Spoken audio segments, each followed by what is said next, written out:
He got a big strikeout at Tinoco and got Brandon Jones to pop up to end the inning or ground out. I can't remember, but Brandon Jones made the third out and kept them from scoring right there. And at the same time, it kept us on a 3-2 lead. Then the next thing you know, the next half inning, we come in there, we steal that momentum back. When that other team fails to score when you're supposed to, it always seems like at a better than 50% clip, that other team scores. And we scored again, scored 2 more runs to take a 5-2 lead and just gave him enough cushion to settle in and start to make some better pitches. He turned it over to the bullpen with a lead late, and that's important.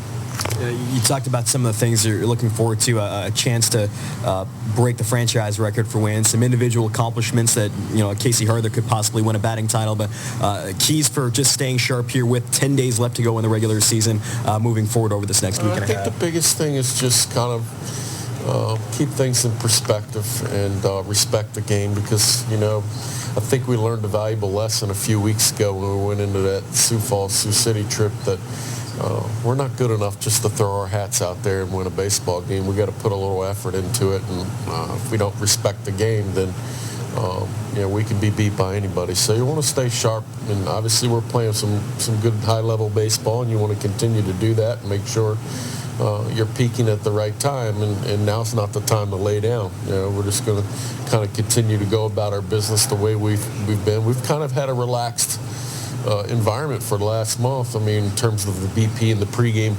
preparation and stuff like that, just trying to save people's bodies and make sure they're fresh for the game. And we'll continue to do that down the stretch, but just make sure the guys understand the importance of playing the game the right way. You're obviously happy for everyone on the team right now. Happy especially for guys like the Harthers or Aguilars, the Taylor Suits that were here last year but weren't there in 2012, that just kind of missed the playoffs last season. Yeah, it's I think people oftentimes kind of don't really understand how difficult it is to make the playoffs in this league. It's tough, and you have to have a good team, number one. That's the obvious, but you have to have some good fortune too. And I think we've created a lot of our own good fortune this year. We've played good baseball, and sometimes you don't always get rewarded with a playoff opportunity. Last year, we just kind of ran out of time. If the season was a week longer, we'd have got into playoffs because we were playing so good. Unfortunately, we played so bad last June that it kind of put us behind the 8 ball, and we ran out of time. But those guys had good seasons last year. We really liked the way they produced for us, and we were able to bring them back this year, and we're certainly glad that they're going to get an opportunity to play some postseason baseball, and hopefully we can win a championship together. Now that you guys have clinched, is there any game or series looking back on the last 90 or so games that kind of stands out as maybe a turning point or a point where you said to yourself that we've really got a good chance here? I haven't really gone that far or thought that deep into it, to be honest with you. I mean, I don't want to sound crazy here, but I kind of, after the first 2 weeks of the season, kind of felt like, we got the right ingredients here for something special to potentially happen, because I could see you had some good starting pitching, maybe one guy short, and we had some solid bullpen contributors. We had a lot of versatility offensively. We had some good team speed, and if this thing stays together, it could be one of those years where you're going to have a chance to compete, but you could see the makings of it early, just like you kind of look at Wichita early. I'm sure they had a pretty good feeling that their team was a step ahead of everybody else's, and that's kind of the same thing for us. I mean, we got out of the gates pretty fast, and I think when we played Fargo for the first time and had some success against them, I think some of the guys realized, that maybe we are pretty good and something good could happen here. All right, Rick, congratulations again. I appreciate the time as always. Good luck here tonight. All right, thanks, man. That was Winnipeg Goldeyes manager Rick Forney joining us on the Dugout Show, brought to you by Archangel Fireworks.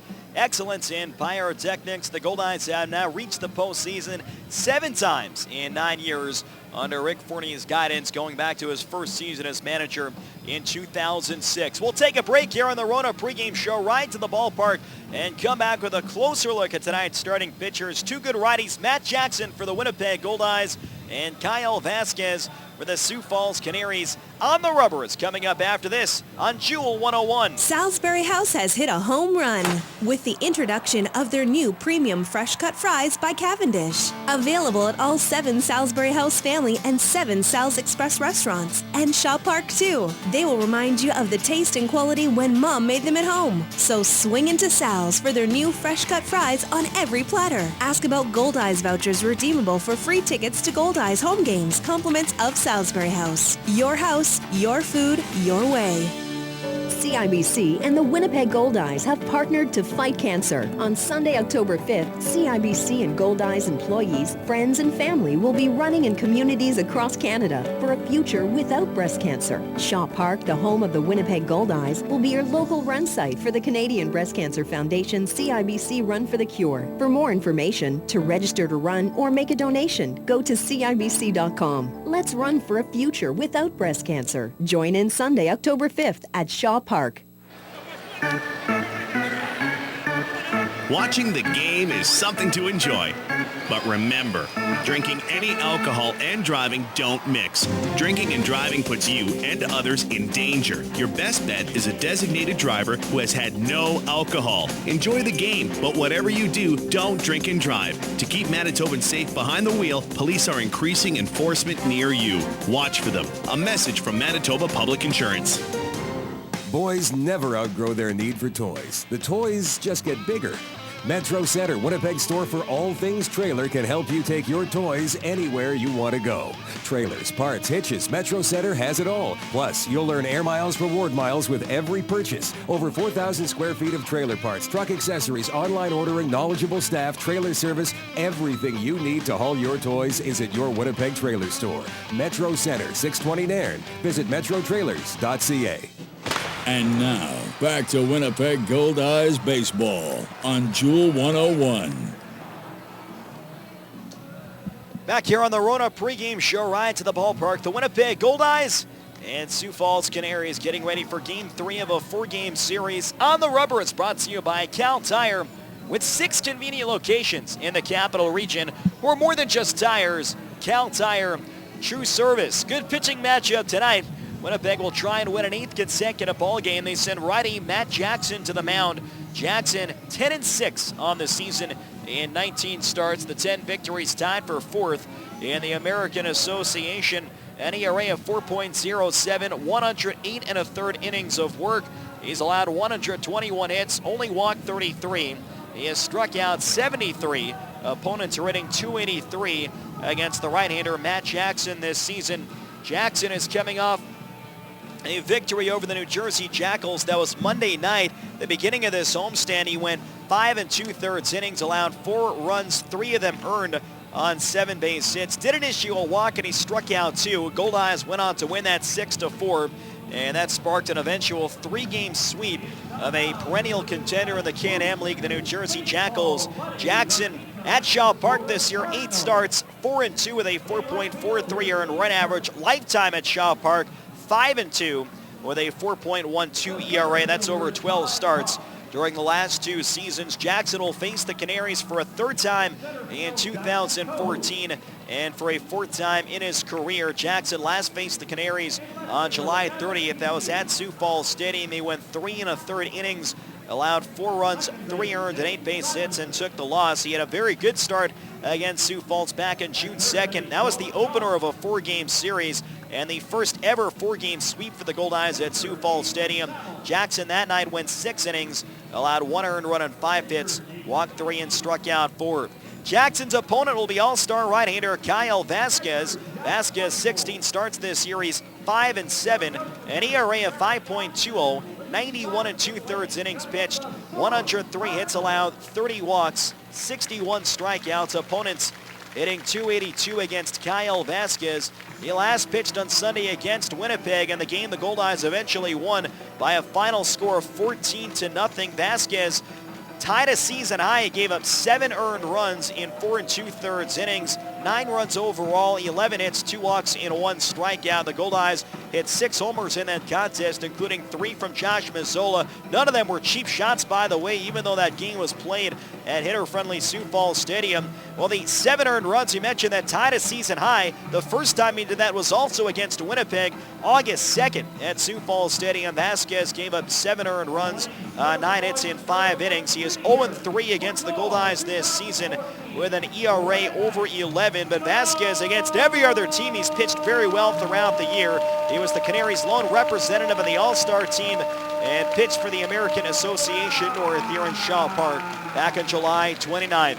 Matt Jackson and Kyle Vasquez, 2 good righties, are starting pitchers for tonight. We'll take one more break, and when we come back, we'll have tonight's starting lineups and first pitch after this on Jewel 101. Thanks for listening to the Winnipeg Goldeyes Rona pregame show Ride to the Ballpark. Stay tuned. The game is coming up next on Jewel 101. Hey, you're looking red and shiny today. It's just the burger sweats, babe. That's not normal. Nah, it's cool. I read the nutrition fact things like you said. I've got enough sodium for like 3 days. It's easy to make the healthy choice at Jugo Juice. Jugo Juice smoothies are made with real fruit and veggies, 100% fruit juice with no added sugar, and no sorbet fillers or purees. So whatever you order, it's loaded with the good stuff. Stop by Jugo Juice at Shaw Park or Polo Park. At MTS, we know there are lots of things that can keep you awake at night. But worrying about internet overage charges shouldn't be one of them. With MTS, you get unlimited internet on all our personal plans. So you never have to think about how much data you're using and how much it's going to cost you. Surf, download, and stream all you want for as low as $20 a month for the first 3 months and rest easy. Conditions apply. Visit your nearest MTS Connect store for details. Most days, you can predict what life's going to throw at you. He's 2 for 2 at bat so far today. But every once in a while... Strike! Oh, he did not see that coming. When life throws you a curveball, Ranger Insurance will protect what's important to you. Whether it's home, life, auto, or commercial, they have a plan that fits your needs. Ranger Insurance, putting relationships first. For the protection you deserve, visit rangerinsurance.ca. The rebates are back! The rebates are back! What? The rebates from Reliance Superior Heating and Air Conditioning are back, and I'm not missing out on the great savings this year. The rebates from Reliance are back by popular demand. Right now, when you buy a high-efficiency Lennox furnace and air conditioner from Reliance, you get $2,000 back in rebates. Call Reliance Superior Heating and Air Conditioning now at 204-697-5666 or hurry over to RelianceSuperior.ca today. Some conditions apply. Take me out to the ball game. Take me out with the crowd. Buying some peanuts and Cracker Jack. I don't care if I never get back. Oh, it's root for the whole team. If they don't win, it's a shame. Now it's 1, 2, 3 strikes. You're out at the old ball game. It's time for Winnipeg Goldeyes baseball on the crystal clear FM airwaves of Jewel 101. Now, let's go to the ballpark for tonight's game. Here's Steve Schuster.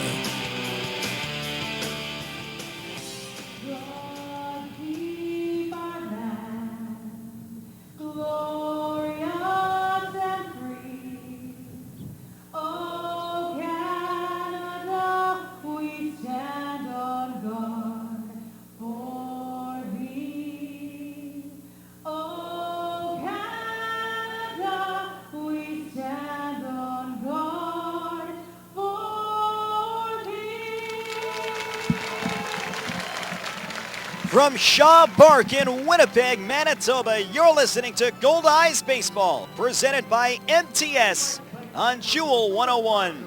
Tonight is Game 3 of a 4-game series between the Sioux Falls Canaries and your Winnipeg Goldeyes. Tonight's starting pitchers, a pair of right-handers. For the Canaries, right-hander Kyle Vasquez, and for the Goldeyes, right-hander Matt Jackson.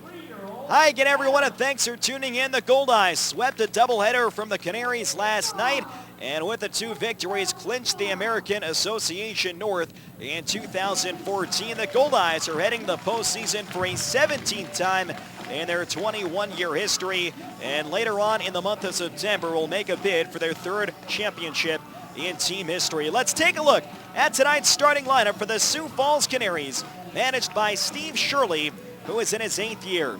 Steve Tinoco is in right field and leading off. Brandon Jones is the DH and batting second. A.J. Kirby Jones is the first baseman hitting third. Chris Duffy is in left field and batting cleanup. Carlos Mendez is at third base hitting fifth.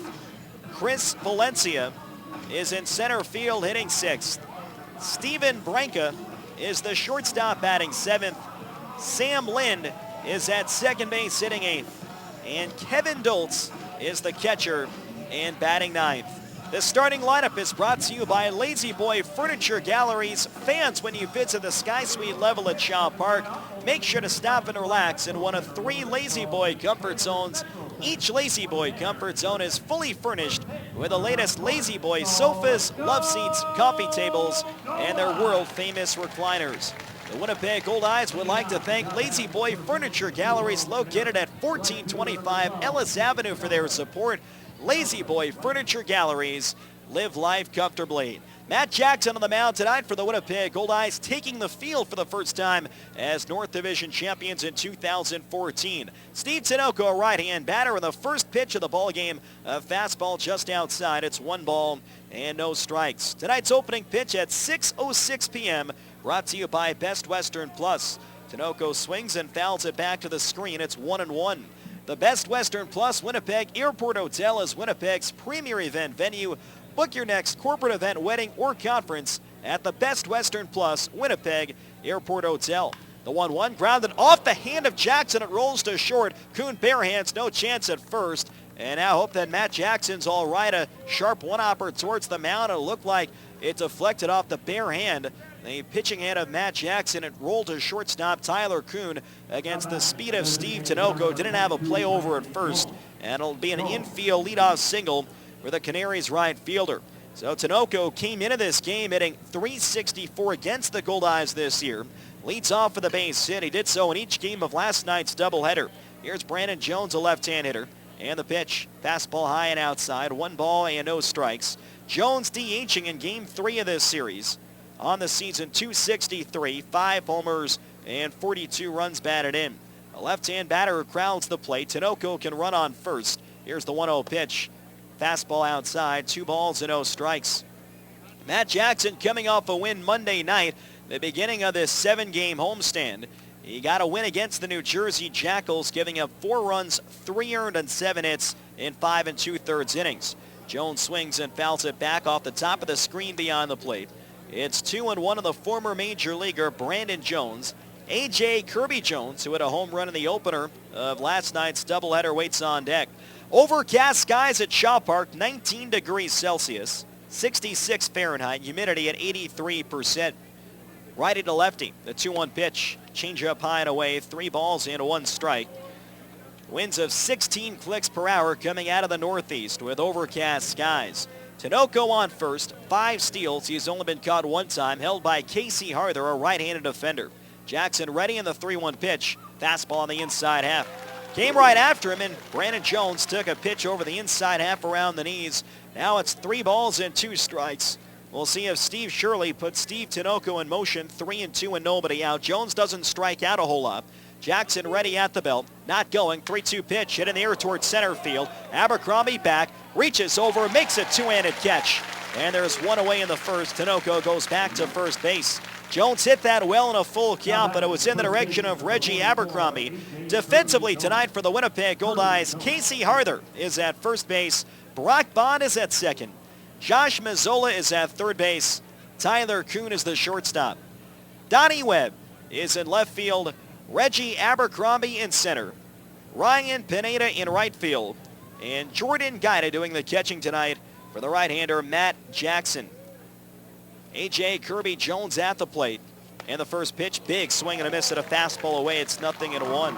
Kirby Jones demonstrated his impressive power. Now, like many power hitters that have played for the Pheasants and Canaries over the years, he's been helped out by homer-friendly Sioux Falls Stadium, but he had a no-doubt opposite field shot last night. Another swing and a miss at a fastball high and in, and it's 0-2. A.J. Kirby Jones, a right-hand batter, drove one over the right center field fence in the middle innings in the opener of last night's doubleheader. His 22nd homer of the year, second most in the league. 1 on and 1 out. Jackson ready. Holds the set. Here's the 0-2 to Kirby Jones. On the outside corner, strike 3 called. Matt Jackson, 3 straight fastballs. The last one a call, third strike to lock up A.J. Kirby Jones. 2 away in the top of the first. That first strikeout is brought to you by Manitoba Hydro. Manitoba Hydro reminds you to be safe around electricity. 1 strike and you're out. Here's Chris Duffy, another power threat, a left-hand batter, .251 in the year. 13 homers, tied for 12th in the league. 48 runs batted in. Fastball on the outside corner, no balls in 1 strike.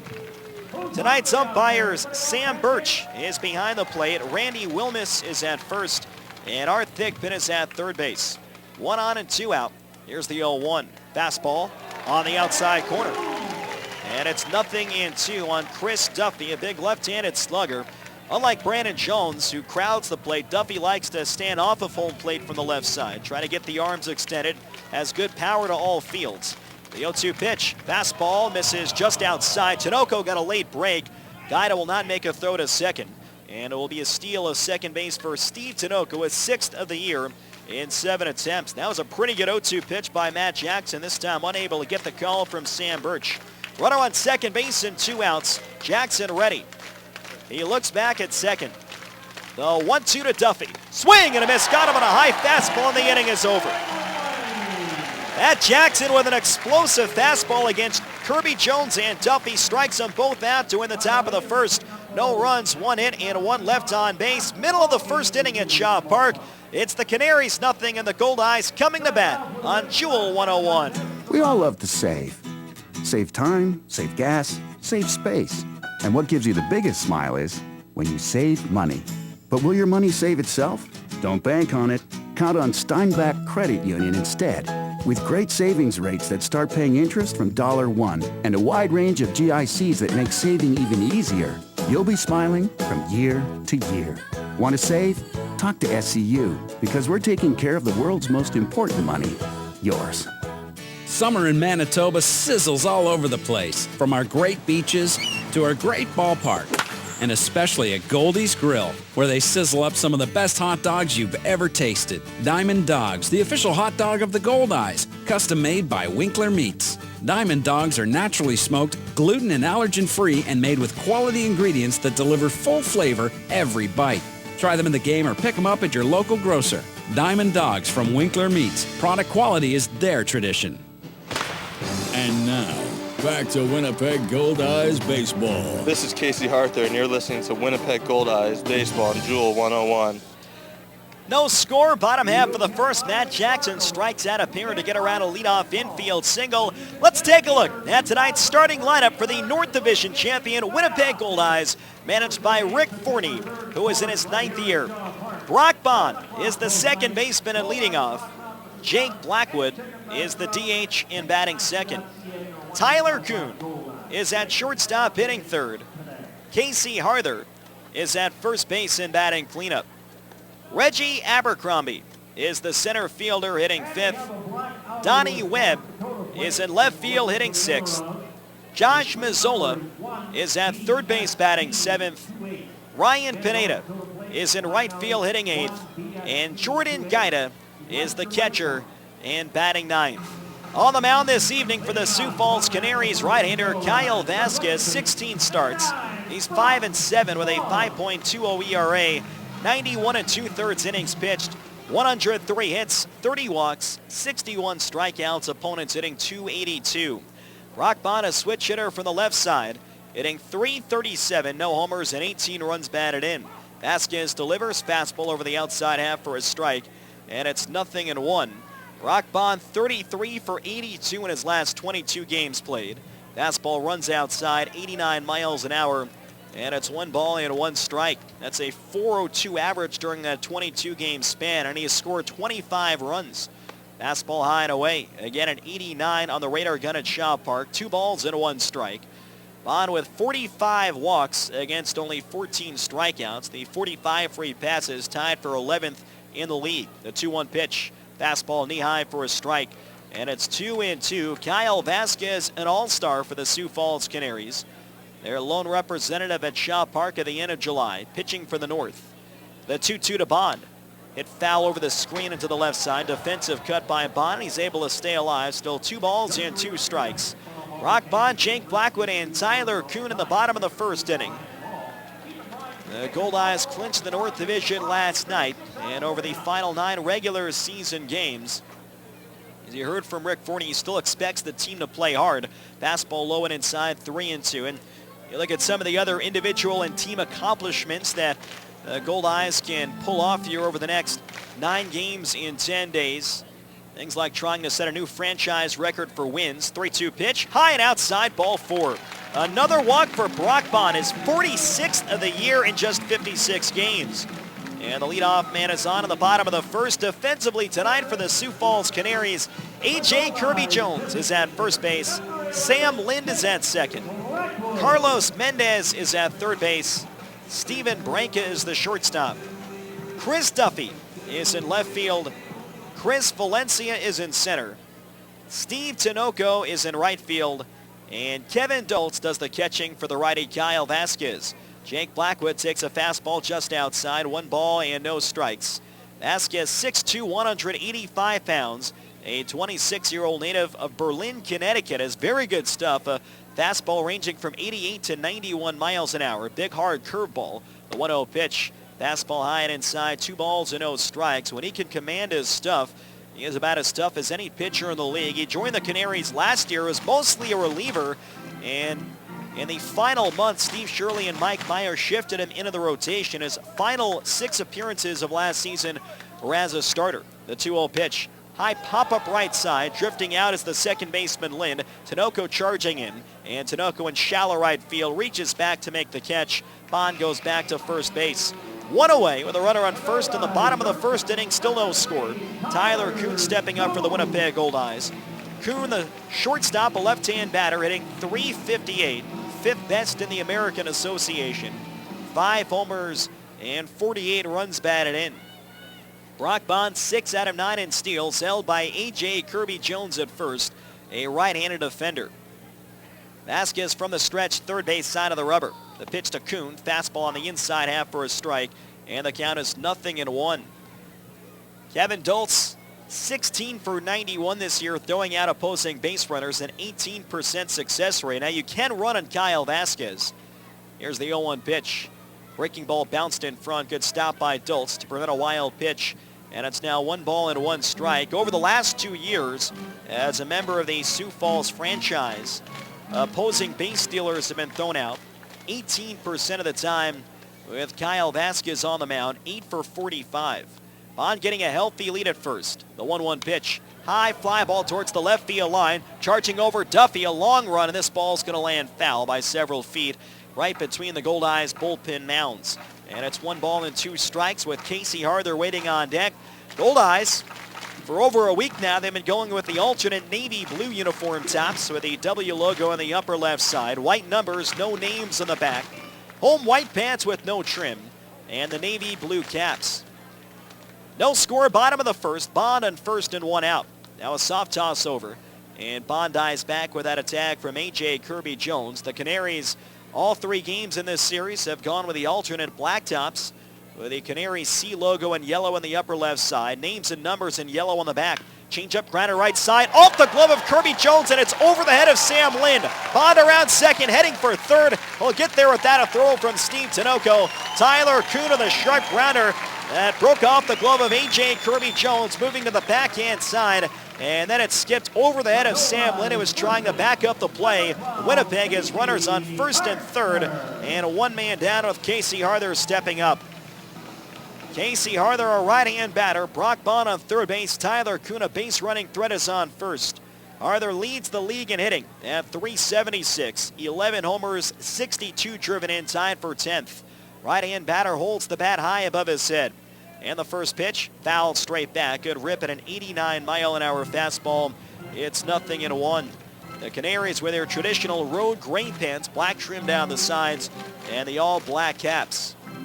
Good threat early on for Winnipeg. Winners of 7 consecutive ball games and 11 of their last 12. Kuhn getting a good lead at first, held by A.J. Kirby-Jones. Vasquez a high set, the 0-1 pitch to Harther. Fastball low and outside. And it's 1 ball and 1 strike. Kyle Vasquez coming off a rough start against Winnipeg. That was on Sunday. He went 4 2/3, gave up 9 runs, 7 earned on 11 hits. He walked 2 and struck out 1. And the Goldeyes won that game 14-0 to take 2 out of 3. The 1-1 pitch. Fastball high and inside, 90 miles an hour. 2 balls and 1 strike on Casey Harther. Harther doing what he's done all year, hitting right around 380. Brent Cleveland of Wichita on a hot streak in the second half. He's right on his heels. Cleveland in second place at 371. 2-1 pitch, hit in the air towards the gap at deep left center field. Going over Duffy with Valencia, won't get it. That'll be an extra base hit, bouncing towards the fence. Bond has scored. Kuhn being waved to the plate. No relay throw from Branca. It's a 2-run double to left center field for Casey Harther. And the Goldeyes lead 2-0 in the bottom half of the first inning.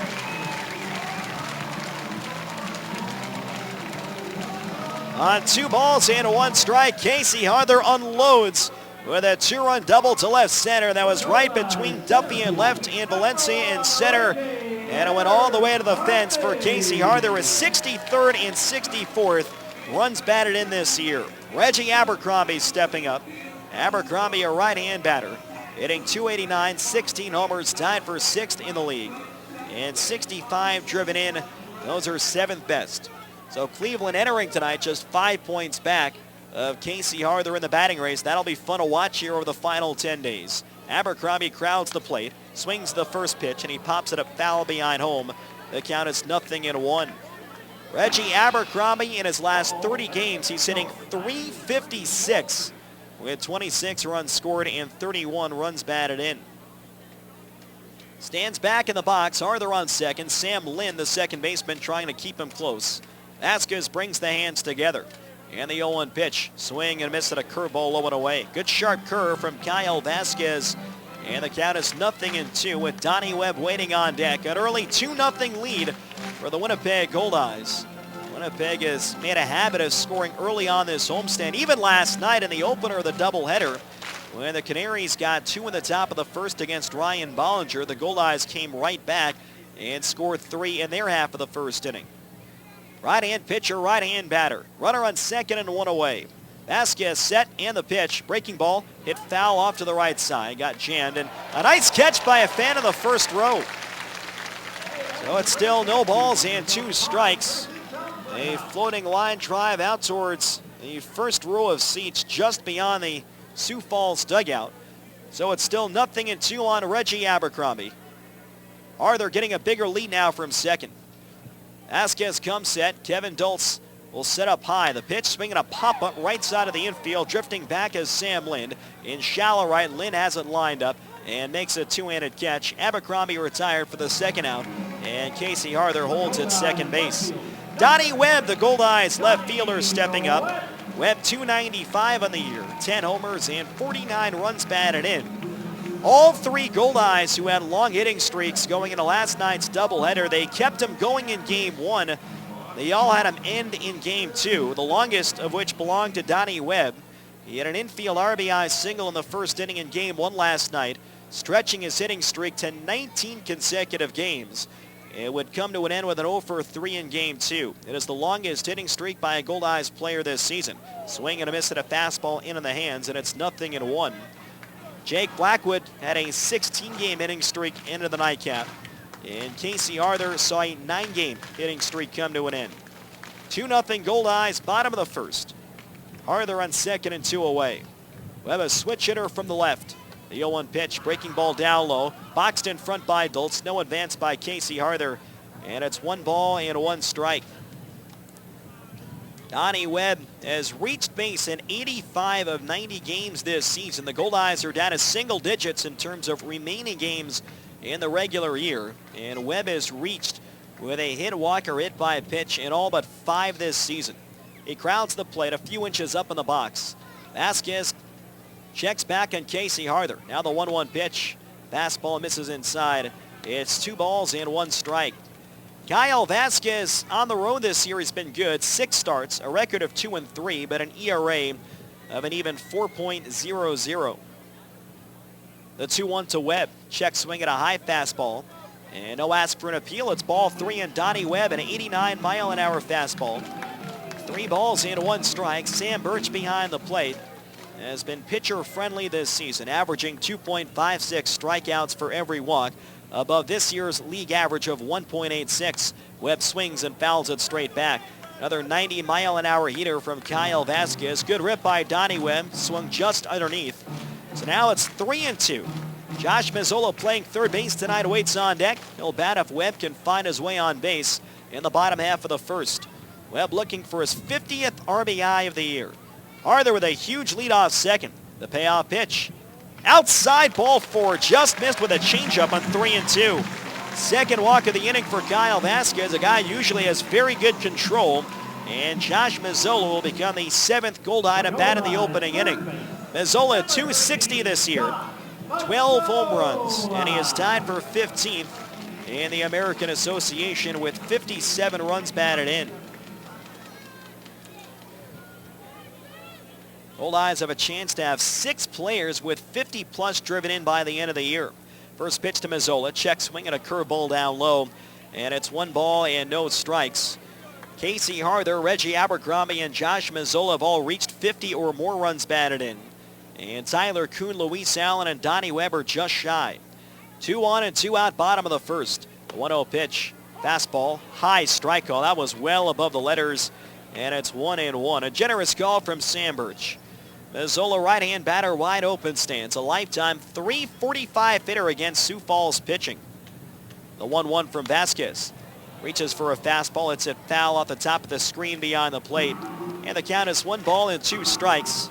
43 career games against the Pheasants and Canaries for Josh Mazzola. That's over the last 3 years. A .345 average, 10 homers, and 42 runs batted in. 3 of those 10 homers came in 1 game. That was last Sunday against Kyle Vasquez in the Canaries at Sioux Falls Stadium. Casey Harther is on second base. Donnie Webb is on first with 2 outs. The 1-2 pitch. Curveball taken low and outside. Good job by Mazzola to lay off. And it's 2 balls and 2 strikes. Mazzola has averaged 3.86 pitches per plate appearances this season. 88 games played entering tonight. The 2-2 on the way. High fly ball, pretty deep right. Drifting back Tinoco. He's got room in front of the warning track. Tinoco makes the catch. And the inning is over. Winnipeg takes the early lead in the Casey Harther double. There were 2 runs on 2 hits and 2 left on base. End of 1 inning at Shaw Park. It's 2-0 Goldeyes on Jewel 101. You have a mission. Make summer yours. Master the lawn, own the barbecue, and make the yard into your own private kingdom. And you'll find everything you need to complete this mission at Rona, your destination for all home improvement and renovation needs. Building materials, barbecues, lawnmowers, patio furniture. The only thing you need is imagination and a little know-how. And if you need help in that department, the experts at Rona are available to give you the best tips on your home improvement projects. Rona Home and Garden. What's your next project? Visit Rona.ca. The new Jewel 101 is your official source for everything Winnipeg Goldeyes. Tune in as we broadcast the games on air this baseball season. Listen live online at jewel101.com. And stay tuned for station exclusives, contests, and giveaways, including your chance to see the Winnipeg Goldeyes live in action. Jewel 101, the official radio home of the Winnipeg Goldeyes. For more Goldeyes news, schedules, and information, check out the all-new jewel101.com. I'm off to the UPS store. We don't need anything shipped. Well, I'm getting our office printing and brochures made up, and I need some name badges and these pages laminated for our training class tomorrow. At the UPS store? Yeah, they do everything. No, really, what are you shipping? Copy, print, ship, and more at the UPS store. With their digital and wide format printing services as well as in-house graphic design services, they've got all your business needs covered. Big or small, they do it all at the UPS store. And now, back to Winnipeg Goldeyes Baseball. This is Nick Hernandez, and you're listening to Winnipeg Goldeyes Baseball on Jewel 101. Help support the Winnipeg Goldeyes Field of Dreams Foundation by purchasing a Path of Dreams sidewalk brick, and your name will go down in history. Literally. Personalized bricks located on the walkway to Shaw Park are a unique way to honor loved ones, promote businesses and organizations, or celebrate a special event. For more information on how to purchase your Path of Dreams sidewalk brick, call the Goldeyes office at 982-BASE. 2-0 Winnipeg. We go to the top of the second at Shaw Park. Carlos Mendez leads off against Matt Jackson and takes a fastball over the inside half, a two-seamer. It's 0-1. Mendez, Valencia, and Branca 5, 6, and 7 to up. Jackson winds the 0-1 pitch on the outside corner with a fastball. It's 0-2. Carlos Mendez, 264 in the season, 4 home runs and 35 runs batted in. Jackson back by the early 2-run double from Casey Harther. The 0-2, swing and a miss, got him on a curveball. 68 miles an hour, 3 strikeouts already for Matt Jackson, 1 away in the top of the second. Hey fans, next time you're at a Goldeyes game, bring along a non-perishable food item for donation to Winnipeg Harvest. Collection bins are located at every ballpark entrance. Peak of the Market and the Goldeyes encourage all listeners to help those in need. Chris Valencia stepping to the plate, a left-hand bat. Valencia on the season, 316, 5 homers and 40 runs batted in. Guida sets up away the first pitch. Line drive the other way, base at left field. Chris Valencia, good opposite field swing. A fastball that was well located off the plate away, but Valencia was able to reach over and pokes it a shallow left. A 1-out single, and the second hit of the ball game for the Sioux Falls Canaries. Winnipeg Goldeyes Baseball is brought to you by MTS. Get unlimited internet in Manitoba on all your devices, only with MTS. Steven Branca at the plate, 268, 2 homers and 26 runs batted in. He has had a great season series against Goldeyes pitching. A right-hand batter, and the first pitch, swinging a line drive towards center field. Abercrombie there, reaches over and makes the catch. A slicing and then a sinking line drive out to center field. Reggie really off the bat was in perfect position, dropped halfway down to a knee and was able to catch that with 2 hands. Now there's 2 outs for the rookie second baseman, Sam Lind. Lind, 236 this year, 5 homers and 19 runs batted in. A true rookie and a local product out of South Dakota. Sam Lind with 5 homers in his first 52 professional games played. Waves the bat back and forth. Jackson tosses to first, and Valencia has good speed, dives back with that attack from Casey Harther. Valencia has stolen 9 bases, but he has also been caught 9 times. Just a 50% success rate. First pitch, swing and a foul off the mid of Jordan Guida. Good fastball inside, it's 0-1. The 9 caught stealings for Chris Valencia this season are the most in the American Association. 2 runs, 2 hits, no errors early on for the Goldeyes. No runs, 2 hits, and no errors for the Canaries. We're in the top of the second. Valencia on first and 2 outs. Lind a slightly open stance. Jackson delivers, hit foul the other way, jammed him on the hands with a fastball. And Lind hit that one into the seats on the third base side. It's 0-2. This series and the homestand concludes tomorrow afternoon. A 1:35 scheduled first pitch. Ethan Hollingsworth coming off the brilliant 2-hit shutout last week against the New Jersey Jackals. He'll take on lefty Joe Bircher, a guy the Goldeyes haven't faced since early on in the season. The set from Jackson. High throw to first base. And Valencia able to get back again with that attack from Casey Harther. Outfield playing medium depth and a few steps the other way against the left-hand batting Sam Lind. Jackson checks over his shoulder. And the 0-2 pitch. Swinging a high pop-up shallow right field. Pineda sprinting to his right. He's under it. Now called off by Abercrombie moving to his left. And Abercrombie puts it away. And the inning is over. No runs, 1 hit, 1 runner left on base. Middle of the second at Shaw Park. It's 2-0 Goldeyes on Jewel 101. To some, he is a hero. To others, merely heroic. But to us, he's a Pools Hall of Famer. Raised on highlights and minor league stats, he played his game cards like he played Division 12 slow pitch. To win. Home team? Check. Visiting team? Check. Champion? Check. Be a legend with Sports Select. Pools players won over $7 million last year. Pick the winning teams today at your lottery retailer. Remember, keep it a game. Hi, this is Ivan Saper, owner of Saper Agencies. We offer personal, business, automobile, and travel health insurance. But it's how we sell that makes us different. We strive to remain on the cutting edge of technology and product innovations. We promise you quick, efficient, and effective solutions and 100% satisfaction. See us today, and we'll find you the right solution at the right price. Remember, your best insurance policy is our experience. Saper Agencies, 2188 McPhillips. Call 694-6787.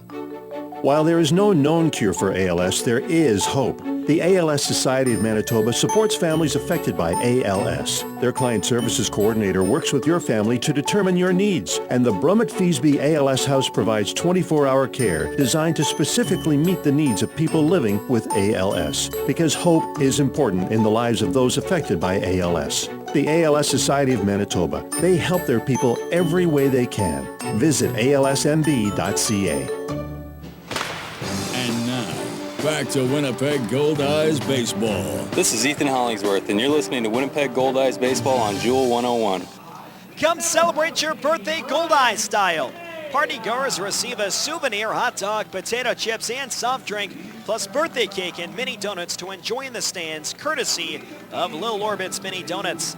The guest of honor also receives a birthday card, Goldeyes Baseball, photo with Goldie, happy birthday, PA announcement during the game, and more. Parties are just $16 per person based on a minimum of 10 guests. Call the Goldeyes office at 982-BASE to book your next birthday bash.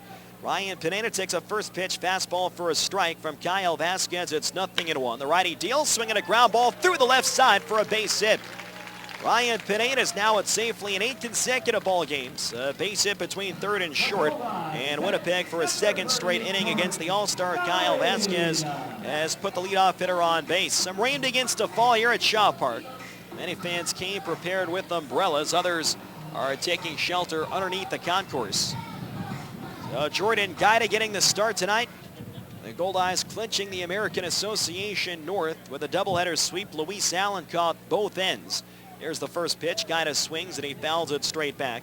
And the count is 0-1. Guida is hit safely in his last 4 games in a row. He's hitting .266 for the year. 2 home runs and 10 runs batted in. A right-hand batter stands up in the box. Ryan Pineda can run. He's on first and no one down. The pitch, breaking ball, chopped out to short. Ranka fields, goes to second, and it's off the glove of Sam Lind, and everybody's safe. A potential double play ball, and Steven Branca threw it wide in front of second as Sam Lind went to cover. And the Goldeyes will have first and second and no one down. The Canaries, at the very least, would have had the forced play at second. They probably would have had a double play. Instead, they get nothing. And the Goldeyes have first and second, no one down. Back to the top of the order for Brock Bond. Bond drew a walk his first time up. He later came around on the double from Casey Harder. They will score that in error on the shortstop, Steven Branca. And the first pitch, breaking ball, misses down low. And the count is 1 ball and no strikes. Bond drew the walk in a full count. It was on the 7th pitch, his 46th walk in just 56 games played. 2-0 Goldeyes, bottom of the second. Winnipeg threatening for more. Here's the pitch by Vasquez. High fly ball, pretty deep left field. Going back is Duffy onto the warning track. Duffy there makes the catch. Tagging at second, Pineda. Here's the relay throw. It's not going to be made by Steven Branca. Pineda slides in safe. So Brock Bond, a productive out, drives one at deep left field.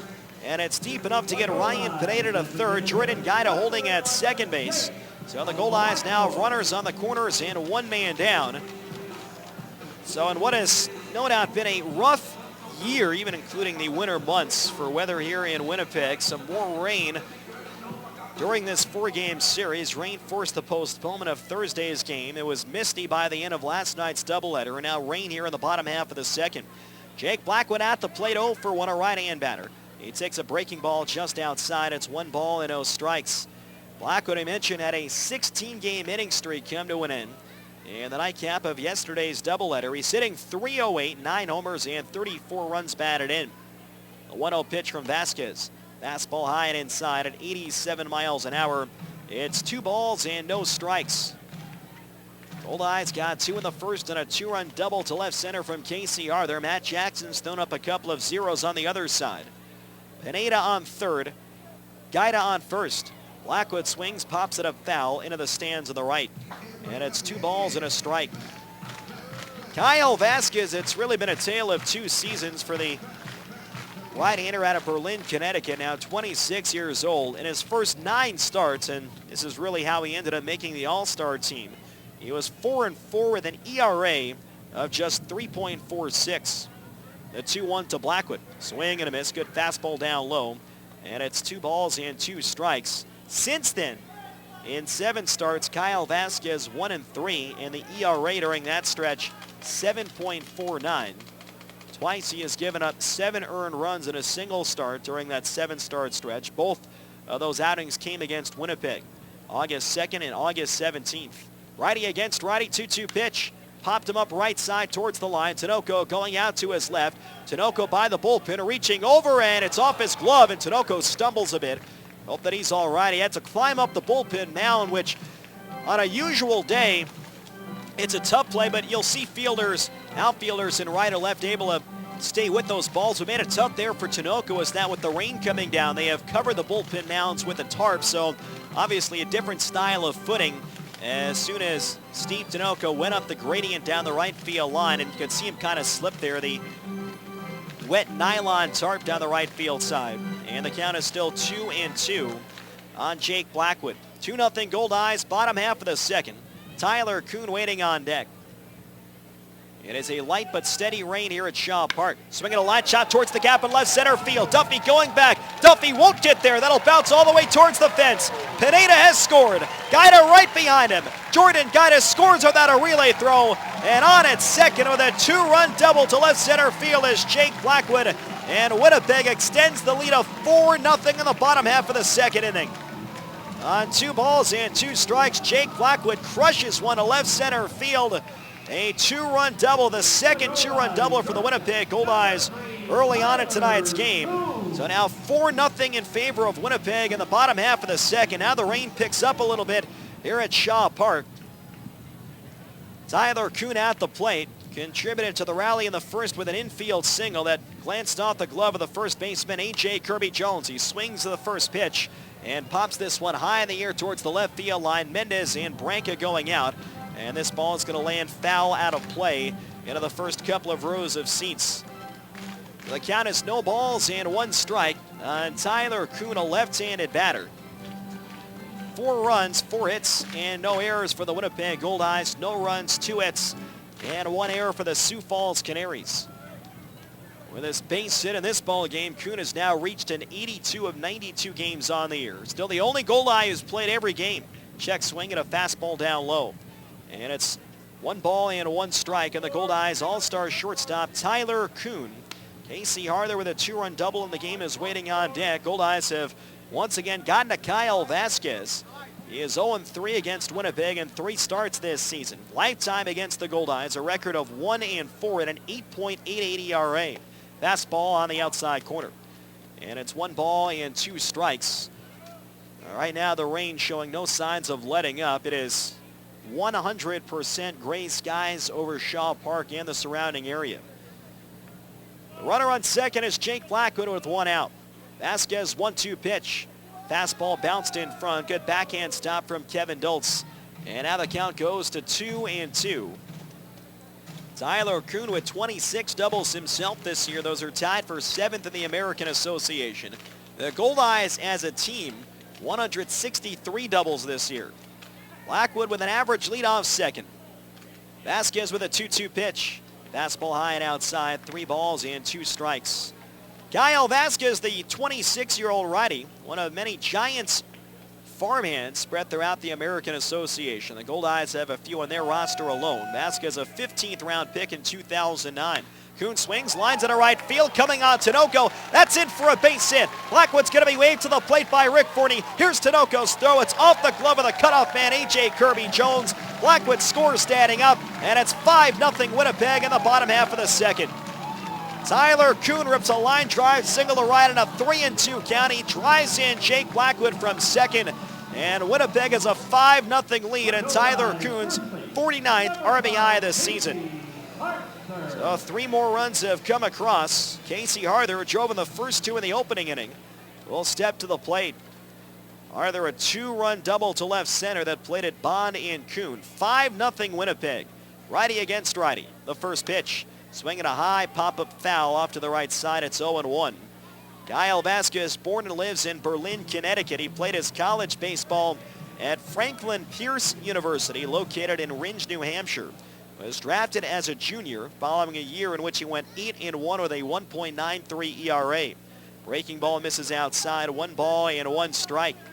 Vasquez 8-1 as a junior in 2009. That earned him the 15th round draft pick, and he would spend 4 years in the Giants organization. Here's the 1-1. Swinging a line drive, base hit through to center field. Tyler Kuhn will stop at second. Another clean single for the Winnipeg Goldeyes.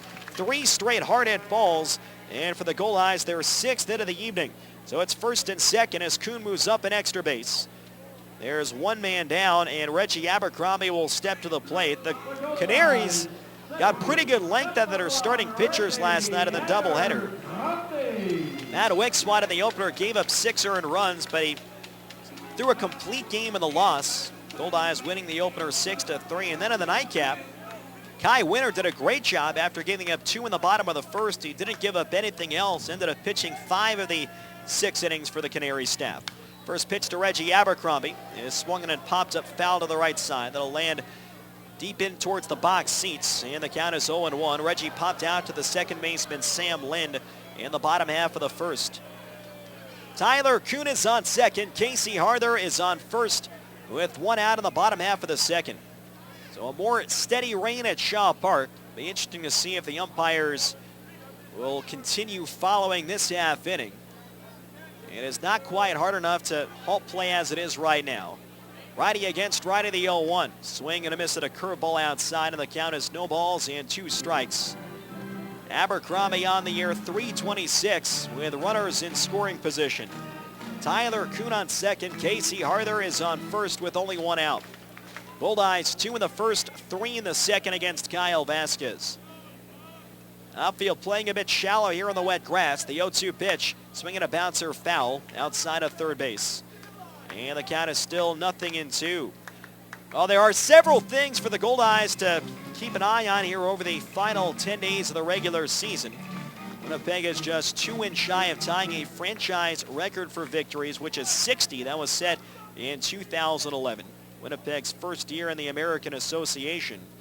And there are a number of individual accomplishments. Another 0-2, curveball. Swings and bounces 1 foul, got on top. It rolls towards the on-deck circle.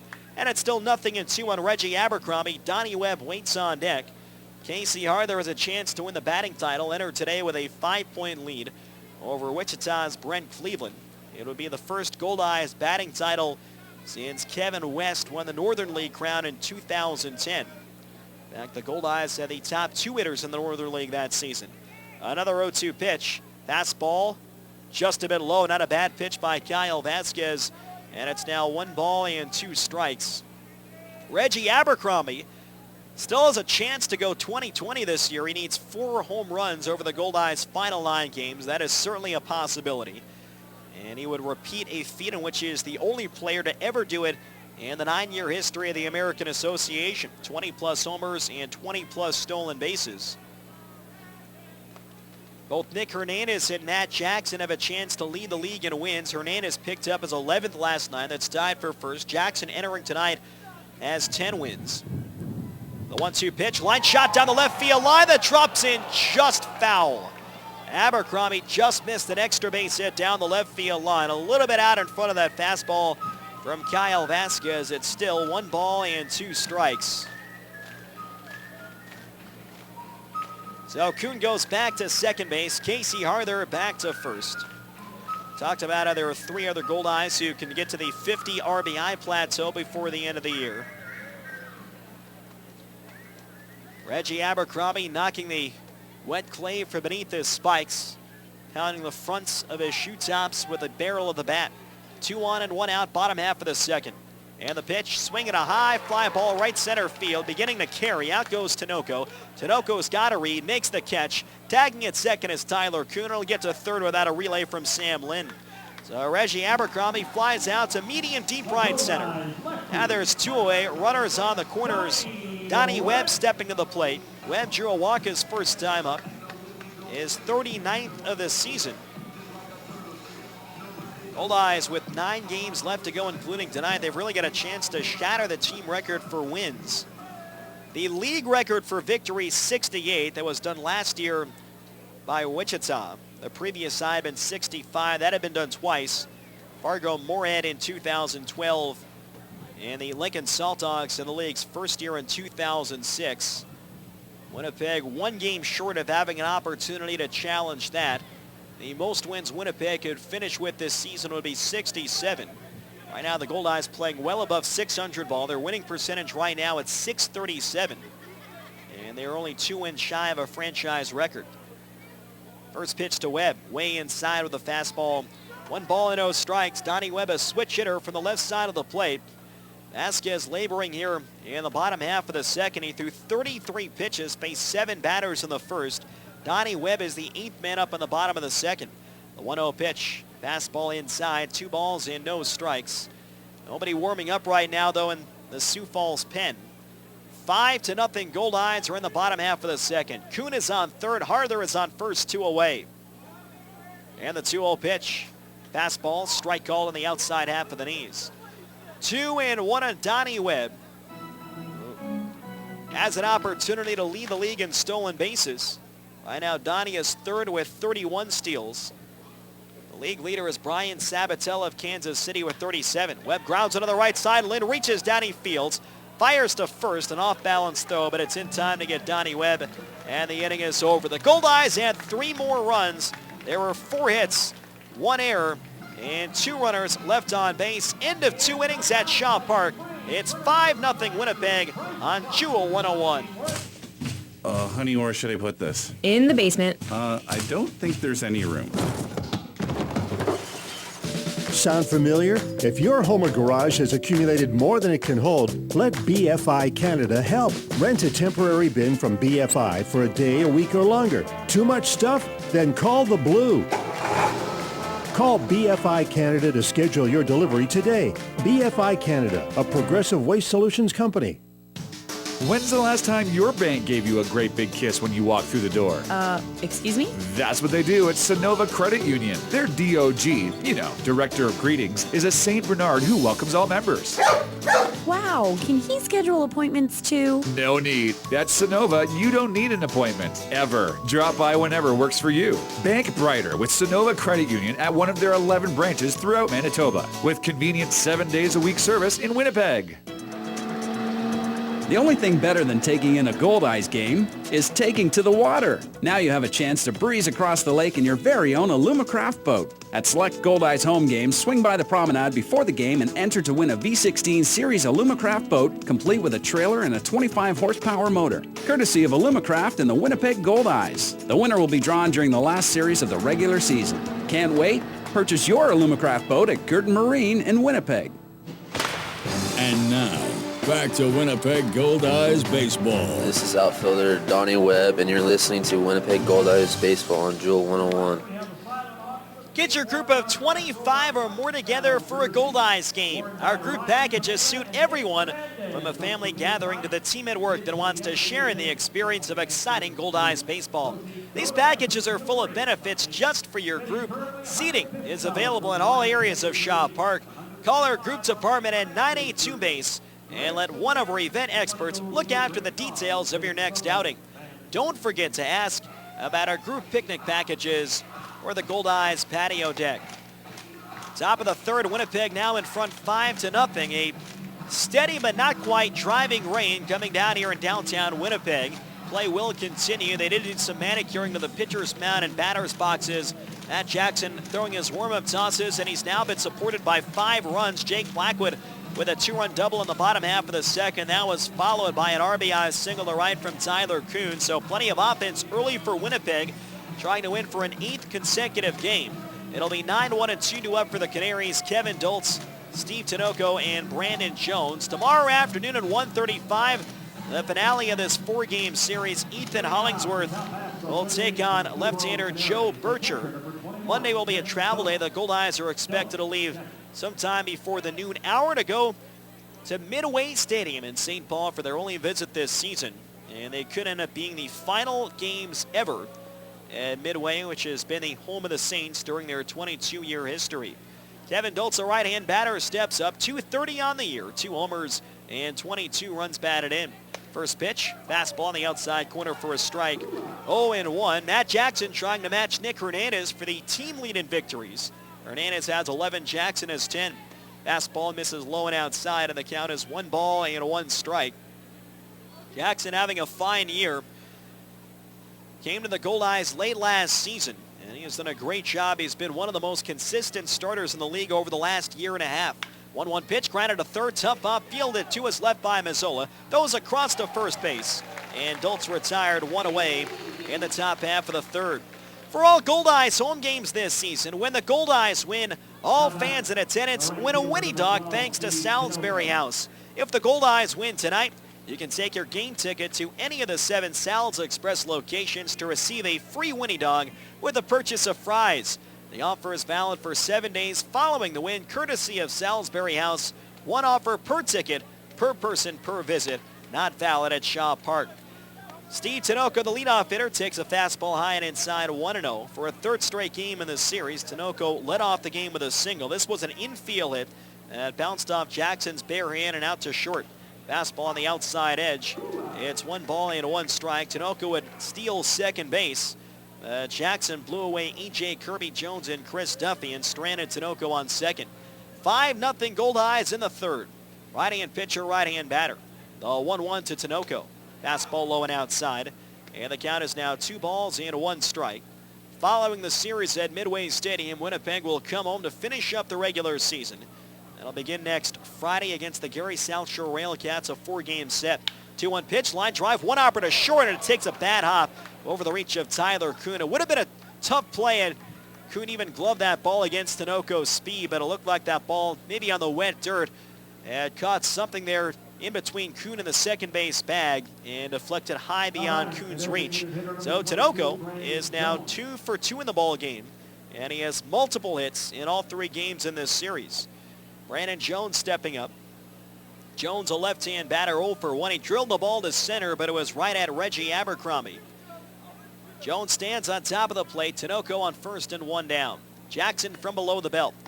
Change up over the outside half, and the count is 0-1. Jackson, over his 2 seasons with the Winnipeg Goldeyes, a record of 13-6 in 25 starts, and an ERA of 3.97. On the outside corner with a fastball. It's 0-2 on Brandon Jones. He's making his 4th career start against the Sioux Falls franchise, and he has a perfect 3-0 lifetime with a 3.31 ERA. The 0-2 pitch, hit foul off to the left. That'll clank off the top of the roof at Shaw Park and ricochet into the middle of the box seats. So it's still 0-2 on Brandon Jones. A.J. Kirby Jones on deck. 5 runs, 6 hits, no errors for the Goldeyes. No runs, 3 hits, 1 error for the Canaries. Tinoco held by Casey Harther at first with 1 down. Jackson is ready. Another 0-2. High fly ball towards the left field line. Mazzola going out. In comes Donnie Webb, and that ball's going to land over by the bullpen mounds. It's still no balls and 2 strikes. Correction, Jackson 2-1 in those 3 lifetime starts against the Sioux Falls franchise. And a very good 3.31 earned run average. He has faced them twice this year. Saw him once at the end of 2013. And talked with Rick Forney during the dugout show. Certainly happy for everyone on this Goldeyes team getting to the postseason, but certain guys in particular that were here last year but not with a championship team in 2012. Breaking ball outside, 1-2. There are a lot of players that are back from last season. Guys like Matt Jackson, Jordan Gaida, among others, Taylor Suet, Gabe Aguilar. 1 on and 1 out, the 1-2 pitch. Swinging a high fly ball out towards shortstop. Tyler Kuhn calling for it against the rain. Backs up on the outfield grass, and Kuhn makes the catch. And Jones retired for the 2nd out. Tinoco stays at first. Those players that were with Winnipeg last season, but not with a championship club in 2012. Had a great year. Winnipeg won 56 games last season. Couldn't quite overcome the rough month of June, but were arguably the hottest team in the league in the second half. Well, 2.5 games shy of the wild card. First pitch on the way to A.J. Kirby-Jones is a called strike on the outside corner with a fastball, and the count is 0-1. So you really feel good for those guys who worked so hard last year, came up short, and now they've experienced some pay dirt in 2014. The 0-1 pitch grounded weakly over the mound. Moving in front is Tyler Cooney. Fields goes the long way to first and plenty of time to get Kirby-Jones. This side is retired. No runs, a hit, and one left on base. 2.5 complete at Shaw Park. It's 5-0 Goldeyes on Jewel 101. It's the windup, and here's the pitch. Right in the mouth. I think you lost the tooth there. Sure looks that way. I bet he's glad he's covered by Manitoba Blue Cross. Big dental bill there. Just like sports, life can throw you a curveball. And while provincial health care doesn't cover ambulance rides, dental care, or all prescription drugs, Manitoba Blue Cross has coverage options to keep you in the game.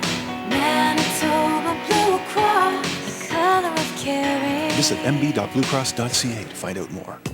Go to bostonpizza.com and finger cook a meal the whole family will love. Don't waste your precious time cooking when you don't have to. We know you've got more important things to do, like watching sports highlights, stopping your kids from bumping into stuff, or simply taking a break from napping. And with over 100 menu items to choose from, everyone can get exactly what they want. To order, call 925-4111 or finger cook today at bostonpizza.com. It's a quiet evening at the lake. You can hear the birds singing before bed. The gentle waves. It doesn't get any better than this. Unless you add Archangel Fireworks to your night. Having a birthday? Amp it up with fireworks. Family reunion? Nothing says we missed you like a crackling peony exploding in the sky. Typical Wednesday? You guessed it. You need Archangel Fireworks. 104 Pembina Highway. And now, back to Winnipeg Goldeyes Baseball. This is Ryan Pineda, and you're listening to Winnipeg Goldeyes Baseball on Jewel 101. Broadway's biggest blockbuster, Wicked, the untold story of the Witches of Oz, is currently on stage in Winnipeg until August 30th at the Centennial Concert Hall. Tickets are available at Ticketmaster.ca. We go to the bottom half of the third at Shaw Park. Goldeyes in front of the Canaries, 5-0. Josh Mazzola leads off against Kyle Vasquez. Tried to hold a swing. Went around to a breaking ball outside, and the count is 0-1. 7, 8, 9 coming up for Winnipeg. Josh Mazzola, Ryan Pineda, and Jordan Gaida. Josh Mazzola was a member of the 2012 championship team. Swing and a miss at a curveball, and it's 0-2. Josh Mazzola along with Chris Salamita, Kahoe Downing, and Luis Allen, the four current members of the Goldeyes that were here 2 seasons ago when the Goldeyes won their second championship in team history. Breaking ball down low, and it's 1-2 strikes. Mazzola fly to the right fielder, Steve Tinoco, in the bottom half of the first. More than 10 players were back from last year's club that went 56-44, one win better than 2012. 1-2 pitch, swing and a miss, got him on a curveball. One away in the bottom half of the third. And for Kyle Vasquez, his first strikeout of the evening. Help support the Winnipeg Goldeyes Field of Dreams Foundation with a Case for Kids program. All you have to do is pledge an amount that you will donate towards the Field of Dreams Foundation every time a Goldeyes pitcher records a home strikeout during the 2014 season. You can fill out a pledge form at goldeyes.com or at the Fan Services booth at Shaw Park. First pitch to Ryan Pineda is a breaking ball down low, 1-0 strikes. At the end of the season, we'll add up all the Goldeyes strikeouts, and the Field of Dreams Foundation will send you an invoice, or if you wish, we can charge your credit card for the amount pledged. For more information about the Case for Kids program, visit goldeyes.com. Pineda takes high and inside, 2-0 strikes. Pineda started the rally in the second with a hard single to left field. Swing and a miss at a changeup down low, and it's now 2-1. He would eventually score in the 2-run double to left center field from Jake Blackwood. Goldeyes 5, Canaries 0. Bottom of the third at Shaw Park. Game 3 of a 4-game series. The 2-1. Breaking ball high. It goes over the head of Pineda, who had a duck out of the way. In the wet conditions, that ball slipped out of the hand of Kyle Vasquez. And now Pineda's in front of the count, 3-1. Ryan Pineda with a very good .367 on base percentage this year. Right-hand batter, the 3-1 pitch. Fastball nicks the outside corner, and it's 3 balls and 2 strikes. Pineda back in right field. Rick Forney's been very pleased with how Pineda has handled that position the last couple of weeks. The payoff pitch from Vasquez, swinging a pop-up foul just over our heads. And it's still 3 balls and 2 strikes. Jordan Guida waits on deck. Goldeyes 2 in the first and 3 in the second. In support of Matt Jackson, who has put up 3 early zeros against Sioux Falls. Right-hander against right-hander. Another 3-2 pitch. High pop-up left side. This one heading into foul territory. Mendez with a look. That will land well into the stands, and it's still 3 balls and 2 strikes.